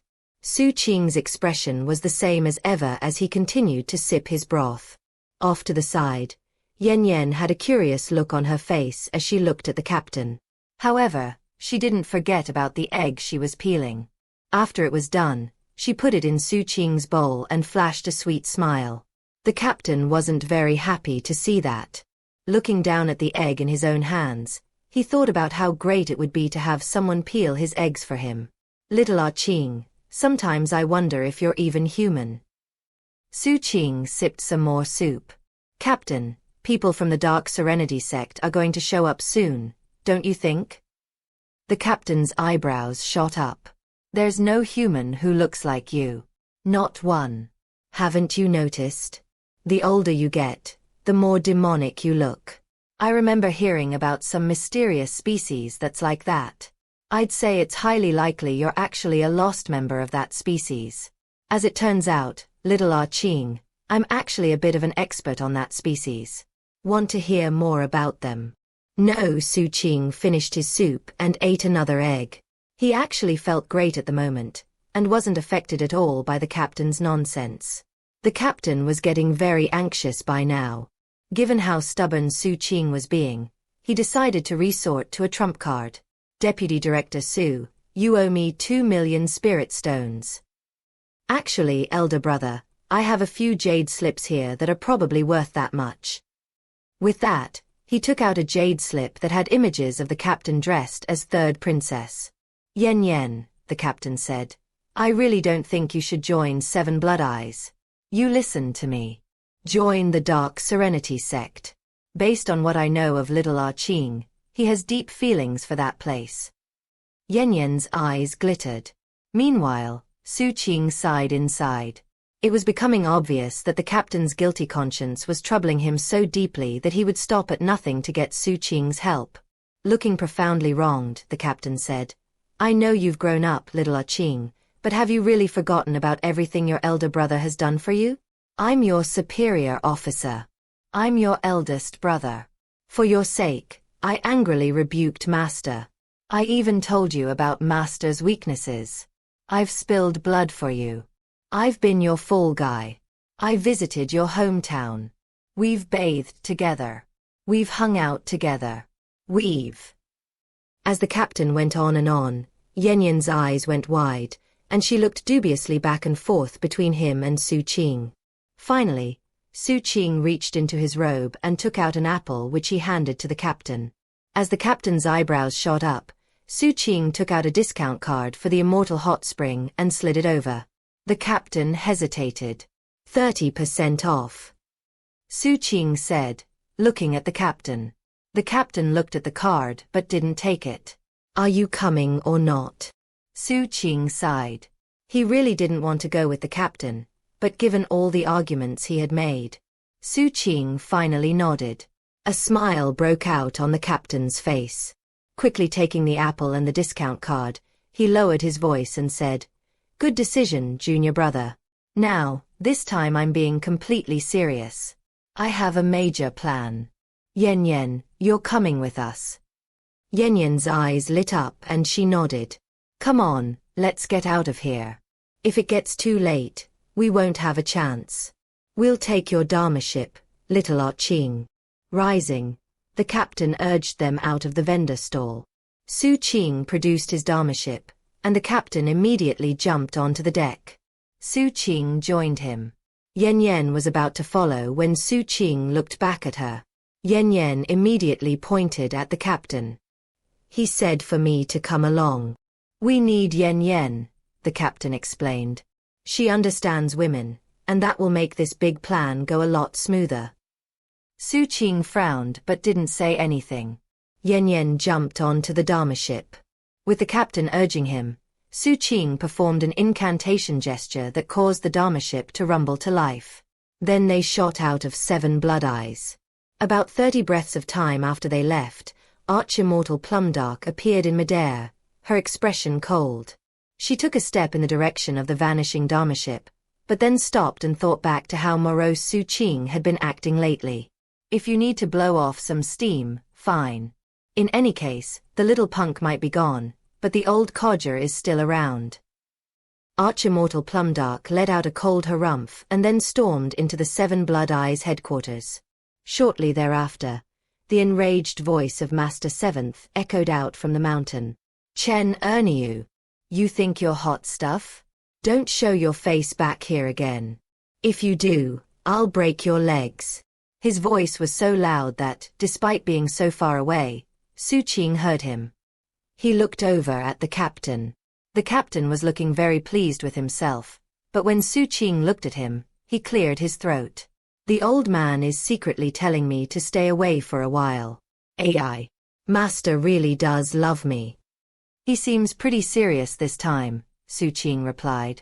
Looking down at his transmission jade slip, he realized there was a voice message. It was Master Seventh, and it sounded like he was grinding his teeth as he said, "Is your eldest brother with you? That little brat used a treasure I gave him as a gift to split himself up into 2 clones and do something really bad. He's got a lot of nerve doing what he did. And then he actually turned off his jade slip so I couldn't send him messages. You tell your eldest brother that the patriarch is so pissed off that he suggested your eldest brother's legs be broken. And I fully support the idea."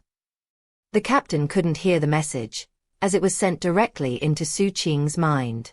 Smiling proudly, the captain said, "You don't understand. The person who really cares about me isn't Master. It's the patriarch. Worst case scenario, I just go plead my case with him. It's something you just couldn't pull off, little Qing. Only I, the patriarch's most cherished junior apprentice, could do so. But I wouldn't worry about it. There's nothing you can do anyway. I simply know how to please the old-timers more than you do. You see, they like my energetic spirit." Xu Qing put away the jade slip and decided not to convey the message to the captain. As the Dharma ship flew onward, the captain started to explain his plan. "We're going to pull off something really big this time." Glancing back one more time in the direction of the sect, he finally breathed a sigh of relief. "Our destination this time is the 3 Spirits Tao-suppressing mountain." Xu Qing's expression turned serious, and he prepared to turn the Dharma ship around. The last thing he wanted to do was go on a suicide mission. "Hey, stop," the captain said. "This plan will go off without a hitch, I guarantee it. I have good information this time. Our mark is the 3rd of the 3 spirits. August Spirit Nether Sprite. Remember the clothes she was wearing last time we saw her? She was acting all high and mighty, but what I was focused on were those precious garments of mine. Most important of all is that I got an intelligence report indicating the Swordsage Court is going to target the 3 spirits. They'll take action soon, so what we're going to do is sneak in ahead of time. Then, when the Swordsage Court finally makes their move, we'll take advantage of the chaos to get a hold of my precious garments. Every one of those pieces of clothing is a precious treasure. Little Qing, all you have to do is absorb some of that treasure, and you'll be able to complete multiple heavenly palaces. The captain was almost breathless with excitement. Clearly he had been thinking about that clothing for a long time. 1. Besides, why do you think I went to all the trouble of getting that snake tooth from the Dark Serenity sect? Because it can cut clothing. Without the tooth, it would have been too hard. But with the tooth, it'll be a breeze. When Yan Yan heard this absolutely crazy plan, even she couldn't hold back from gasping. She was a bit insane herself, being sometimes compelled to suck her own blood, but that didn't mean she was tired of living. The captain seemed absolutely crazy to her. After all, he was talking about targeting a cultivator as powerful as Yan Yan's own grandmother. And he was planning to steal her clothes. It was obviously going to be an incredibly daring operation, and getting caught would equate to instant death. After all, they would be dealing with 3 void returning experts, not just one. Even if the Swordsages really did launch an assault, the whole thing would still be extremely dangerous.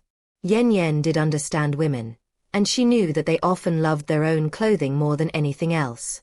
Touching a woman's clothing could truly enrage her.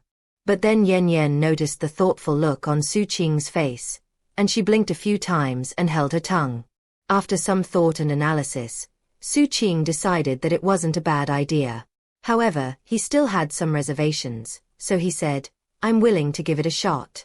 But those clothes looked like some sort of battle get-up. If August Spirit Nethersprite is out fighting, won't she be wearing that same clothing?" A disdainful look appeared in the captain's eyes. No matter what else she is, she's still a woman. And she's obviously obsessed with looking beautiful. Don't forget that when we saw her last, she checked herself out in a mirror as she flew along. Xu Qing hesitated. Seeing that he didn't understand the point, the captain felt even more superior than before. Clearing his throat, he looked at Yan Yan. "Yan Yan, how many outfits do you have?" "Not many," she replied, blinking a few times. Then she added, "Only enough to fill a single mountain. But anybody who touches my clothes will die. Except big bro Xu Qing, of course." Looking down his nose even more arrogantly, the captain gave Xu Qing a meaningful glance. "Understand now? August Spirit Nethersprite doesn't have just one single set of clothes. Who do you think she is? You. And even if she does wear that same outfit, who cares? There'll be other similar stuff there for the taking. Heh. A woman doesn't just have one single set of nice clothes. Obviously, little Qing, I know a lot more about women than you do. Therefore, we're definitely going to make out like bandits." Xu Qing didn't say anything. By the way, the Swordsage Court is going to have their recruiting event soon. After the plan is seen through, we can go over there and check it out. I've already thought everything through. If we can do something impressive at 3 Spirits Dao Suppressing Mountain, and make a good impression on the top Swordsages, then it might improve our chances of doing well in the recruitment event. Trust me, little junior brother. Everything I'm doing is all to make it easier for us to get into the Swordsage Court. 1. August Spirit Nethersprite, and her clothing, appeared in Chapter 329, 3 Spiritual Souls, 7 Physical Souls. The 3 Spirits Dao Suppressing Mountain was similar to the 8-sect coalition in that it was located in the south of Emperor Receiving Prefecture, next to the Supreme Arbiter Salvation Mountains. Those mountains were massive, and were rife with pestilential energy. There were all sorts of evil villainous groups there, and of course, there was no end to the grooves. In some respects, it was almost the same as a forbidden region. The mountain range split the southern part of Emperor Receiving Prefecture into 2 halves. One half was almost a paradise, or at least, was a place where laughter could be heard. The other half was like a hell, where weeping was a luxury, and numbness was the most common thing. That other half was controlled by the 3 Spirits Dao Suppressing Mountain, and was the most vicious place in the mortal world other than the Forbidden Grounds. It was nearly half as large as all of the continent of South Phoenix, and was filled with 137 nations of both humans and non-humans. Whether it was day or night, those 137 nations were almost completely silent. It wasn't that they were unoccupied, but rather, the people there lived in never-ending torment, as they were basically animals waiting to be slaughtered and eaten. And food didn't have the right to talk. That was why the inhabitants of those 137 nations never spoke, and the only sounds they made were agonized shrieks. The sky was quiet as well. At the moment, it was nighttime, and the thick clouds blocked the moonlight. Skeletons were piled everywhere, and their marrow was fuel for the underworld fire that provided the only light. The skeletons had no flesh on them. They were pure bone. Some had obviously been in place for a long time, while others had only recently been tossed into piles. Such piles were everywhere, and they were large enough that they were almost like mountains. They could be found roughly every 250 kilometers. It was only possible to imagine how many countless mortals had died through the years to make those mountains of bones. Because of all that death, the aura of death in this place was particularly intense. The ground was stained by the blood, and was a dark violet color that was absolutely horrendous in appearance. A noxious odor filled the air that would cause most ordinary people to vomit until they had nothing left to spit out but bile. The trees were red from having absorbed the blood in the soil. They were incomparably gruish in appearance, and most of them had naked, desiccated corpses impaled on them. The corpses swayed in the wind, like meat hanging from the roof of a butcher shop. Looking closely, it was obvious that the corpses had been painted with a substance that stimulated their auras. Those auras then attracted vicious birds and grus that could then be hunted and killed. In addition to the trees, there were also blood lakes. Such lakes bubbled and boiled, and any passing disciples from the Three Spirits Tao-suppressing mountain would drink from them and look very satisfied. As the Dharma ship sailed through the air, Xu Qing quietly took in the sights. The captain seemed equally speechless, and even Yen Yen, who herself had quite a bit of perverse energy, was taken completely aback. On a previous occasion, Xu Qing and the captain had run into a group called the Minor Three Spirits, but compared to this, it seemed like they didn't even deserve to use the word minor to describe themselves. There was nothing that could compare to this. 1. People talk about the 137 nations here, the captain said, but the truth is that there aren't even 100 nowadays. And that's why the Three Spirits Tao-suppressing mountain has been going outside of their borders more often to capture small nations. The number 137 has special meaning to the Three Spirits, which is why they generally try to replace every lost nation with a new one. Given how advanced the Three Spirits cultivation is, Yen Yen said, why do they need to consume the flesh and blood of mortal species? It seems like it wouldn't be of any use to them. The Three Spirits are the manifestation of the three spiritual souls of the South Tor Ghost Emperor, Xu Qing said. He went on to convey to the captain and Yen Yen all the things his master had explained to him. At the same time, he noted inwardly that the Ghost Emperor mountain in his sea of consciousness seemed different compared to before. It was as if it had come more alive upon entering this place. That was intriguing to Xu Qing, and he already had some theories about why it was happening. The captain listened to his explanation and then nodded. It makes sense. 137 nations. 1 body. 3 spiritual souls. 7 physical souls. Everything conforms to some rule that they abide by. As Xu Qing sensed the changes to the Ghost Emperor mountain within him, he looked down at a blood lake and noted the Three Spirits Tao-suppressing mountain disciples drinking from it. According to what Master said, after the Ghost Emperor perished, he brought nourishment to Emperor receiving prefecture. Doesn't that mean that all the locals have some of his blood in them? If so, then it sort of makes sense why the Three Spirits would devour people. It's basically a way for them to get stronger. Exactly, the captain said, his eyes glittering. It seems highly likely that's the case. That said, we don't know for sure, and I don't think we should push too hard to find out more details. The Dharma ship passed over the blood lake silently. Though it was a massive ship, the disciples below didn't notice it. Upon entering Three Spirits Tao-suppressing mountain territory, The captain had produced an object that could completely cloak the Dharma ship. Xu Qing looked once more at the disciples below, then abandoned any ideas of capturing some to study. The most important thing was to stay out of sight, and therefore, it didn't make sense to get distracted and do something that might reveal their presence. Half a month flew by. During that time, the Dharma ship got closer and closer to the headquarters of Three Spirits Tao-suppressing mountain territory. They saw more and more brutality, and also noticed quite a few nations that had been completely emptied out. Such places were cities of death, filled with darkness and wandering grooves. They were miserable places. However, Xu Qing could tell that the Ghost Emperor Mountain in his sea of consciousness was growing more true and real. In fact, it was also starting to emit glowing light, which made Xu Qing more cautious in dealing with it. After another 3 days passed, Xu Qing and the captain both agreed that they shouldn't go any further in the Dharma ship.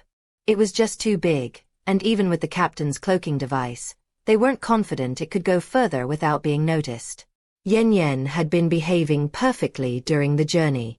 What she had seen on the ground below left her quiet and reserved. Her perverse energy was stronger, but she wasn't a purely evil person. Occasionally, Xu Qing spotted traces of empathy and indignation in her eyes. Xu Qing put his Dharma ship away, and the three of them dropped to the ground. At that point, the captain produced a handful of magical devices. "I've been preparing for a long time to retrieve my precious garments," he said. "And thus, I gathered all these things, which we can use to conceal ourselves and our auras. If 1 isn't sufficient, use 5. If 5 don't work, use 10. With that, he distributed them between himself, Xu Qing, and Yan. After activating them, the three of them sped on their way deeper into the territory of the Three Spirits Tao-suppressing mountain. They didn't stop along the way. Another half a month went by. That was when they caught sight of a massive mountain off in the distance, as dark as night, with 3 towering peaks that pierced the clouds. The 3 peaks seemed boundless, so imposing that they could shake the dome of heaven. Any who looked at them would be shaken deeply, both because of the grandeur of the mountain, and also because of the powerful cultivators who resided there. It was as if those mountain peaks contained spirits that made people instinctively drop and pay obeisance. Xu Qing, the captain, and Yan all stopped in place as soon as they saw the mountain. This huge dark mountain with its 3 peaks was none other than the Three Spirits Tao-suppressing mountain. Above the cloudy peak of each mountain was a massive illusory image that resembled a funnel absorbing dark mist from the dome of heaven. Within that mist it was possible to see 3 outstandingly large thrones. On the 3rd mountain was a throne of crystal. It was extremely extravagant and dazzling, and atop it sat a stunningly beautiful woman. She was gargantuan, but at the same time, beautifully proportioned. She was enchanting, and her eyes were so flirtatious that any man who looked at her would feel his insides stirring with desire. In fact, someone who looked at her long enough would become completely entranced with her. This woman was the same one Xu Qing and the captain had previously seen. She was the human soul of the Ghost Emperor. August Spirit Nether Sprite. As she sat there, she held a mirror that she used to admire her own beauty. Occasionally she would wave her hand, and countless screaming mortals would fly up and swirl in the air around her. She seemed to think of them as tasty snacks. One by one, she would grab them in her fingers and put them into her mouth. She would chew, then swallow. As she did, her skin grew fairer and better looking. The 2nd throne was even more terrifying. It was constructed from pitch-black beast bones, and looked like a massive skull. It was surrounded by countless deceased souls, all of whom howled in agony. Sitting on that throne was a massive cultivator. He was huge, but also incredibly skinny, almost to the point of looking skeletal. He had no hair. The only thing about him that wasn't incredibly bony was his back, which was hunched and looked almost like a small mountain. That mountain was actually some sort of cancerous growth, covered with horrid, greenish-red veins. It almost looked like that growth had absorbed all of the other flesh and blood on his body. It pulsed rhythmically, and emanated a sound like pounding war drums. That growth seemed to weigh down heavily on him, causing him to gasp for breath. Every so often, he would open his mouth, and a vortex would appear nearby, out of which hundreds of living beings would fly. Into his mouth they went, and he chewed them up. Because of eating too many in one bite, blood flowed down his chin. Yet that only made him seem more vicious. This skeletal cultivator on the second mountain was the second-ranking member of the three spirits. He was the earthly soul, August Spirit Sunslaughter. Those two images were shocking to Xu Qing, the captain, and Yan. But they almost couldn't compare to the first mountain. The throne on the first mountain was hard to see clearly. But it was shockingly terrifying nonetheless. In fact, the second and third mountain couldn't even compare to it. Only this mountain could be called consummately brutal. That was because the spirit on this mountain was the manifestation of the strongest of all souls, the heavenly soul. August Spirit Sporelight. 1. Xu Qing and the captain ran into the minor three spirits in. Chapter 330. The afterglow remains. Xu Qing, the captain, and Yan all reacted with shock. They had come to this place with a basic understanding of what it was like, and had already seen much on their travels. But seeing the brutality on display on these three mountains filled their hearts with waves of astonishment. However, that astonishment had different results among the three of them. It caused Yan to tremble. It caused Xu Qing to activate all of the cloaking treasures he had. And it caused the captain to stare at the three thrones with his eyes glittering brightly. Treasures. They're precious treasures. Yan looked over at the captain as if she were looking at a ghost. Xu Qing, on the other hand, was used to his behavior and ignored him. After some further thought, he passed a handful of cloaking treasures to Yan. That finally shifted Yan's attention away from the mountains. Eyes shining, she took the treasures, then couldn't stop herself from slowly biting her finger. Xu Qing's gaze dropped from the mountains to the lands below them. They were currently lying on a boulder atop a low-lying mountain, looking over the edge at everything below. The low-lying mountain was part of a mountain range that was dwarfed by the three-peaked mountain, but it was high enough to give them a good view. From a distance, the dark three-peaked mountain was surrounded by swirling mists that took the shape of huge ghost heads that flew here and there moaning. The lands beneath the huge mountain were dotted with dark cities. They were bustling places filled with bizarre screams and bloodthirsty cackling. The cities were inhabited by three spirits Tao-suppressing mountain disciples, as well as countless mortals who served as slaves, servants, and food. All of them lived lives worse than death. The three spirits Tao-suppressing mountain disciples came from just about every species imaginable, but they were all vicious and ruthless individuals. They had ultimately found their way here and, benefiting from the protection of the three spirits, became disciples. There were low-level cultivators as well, either people who had been conscripted forcibly, or who had somehow climbed from the ranks of the mortals. All of them had lost any shred of humanity, and were vicious to the core. That was the only way to survive in a place like this. Xu Qing took it all in. There were innumerable vicious and monstrous enemies that were the first barrier to deal with in reaching the actual three spirits Tao-suppressing mountain. Many of them were powerful experts. Even just looking at them casually, Xu Qing could sense numerous powerful auras. Thankfully, Xu Qing, Yan and the captain were concealing their own auras. As long as they didn't do anything to stand out, they wouldn't attract any attention. However, that was only because they hadn't approached close enough to be detected by the sex spell formation. This situation was different from the time they had infiltrated sea zombie territory. They couldn't just brazenly strut in. They needed the right opportunity to come along.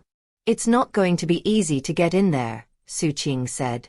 Eldest brother, when did you say the Swordsage court is going to arrive? Soon, the captain replied. Relax. We're not in a hurry. We're in a good hiding spot here. Let's just stay put and wait. The captain licked his lips and suppressed his anticipation. Xu Qing nodded and continued to lay there silently. Yan, meanwhile, kept a close grip on the treasures Xu Qing had given her. Blushing a bit, she scooted a bit closer to Xu Qing so that her left hand brushed against him. That caused her to shiver as if she'd received an electric shock, and her eyes glazed over. Xu Qing was about to move away from her when, out of nowhere, a ripple passed through the air toward them. Xu Qing froze. The ripple passed their position and then disappeared. That's the three spirits' peripheral scanning formation, the captain explained quietly. Don't worry about it. As long as we don't jump out into the open and make a scene, it'll ignore us. It's only looking for nascent soul cultivators and higher. As far as the three spirits' Tao-suppressing mountain is concerned, anyone under the nascent soul level is a bug. Xu Qing didn't reply. Taking out a few more cloaking treasures and activating them, he then gave a signal to Yan, and the two of them moved a short distance away from the captain. After all these years, Xu Qing knew that the captain was sometimes unreliable. Seeing that, the captain's eyebrows shot up in displeasure. You've changed, little Qing. What are you doing way over there? Xu Qing looked back at the captain, who was now a good distance away. Eldest brother, did Master happen to give you a new treasure recently? Are you kidding me? No way. The old man's way too stingy. By the way, little Qing, any chance you have any apples on you? I'm a bit hungry.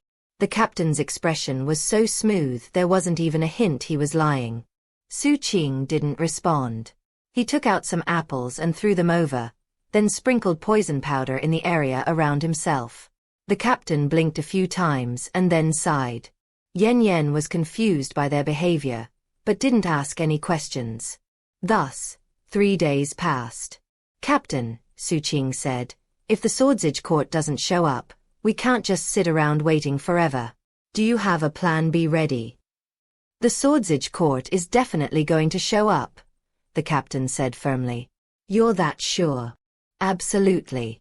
I paid a lot of money for that intelligence report. The captain's eyes glittered as though he were reviewing his complex plan of action. Xu Qing considered his words and chose not to say anything further. A few days passed. Xu Qing looked over at the captain.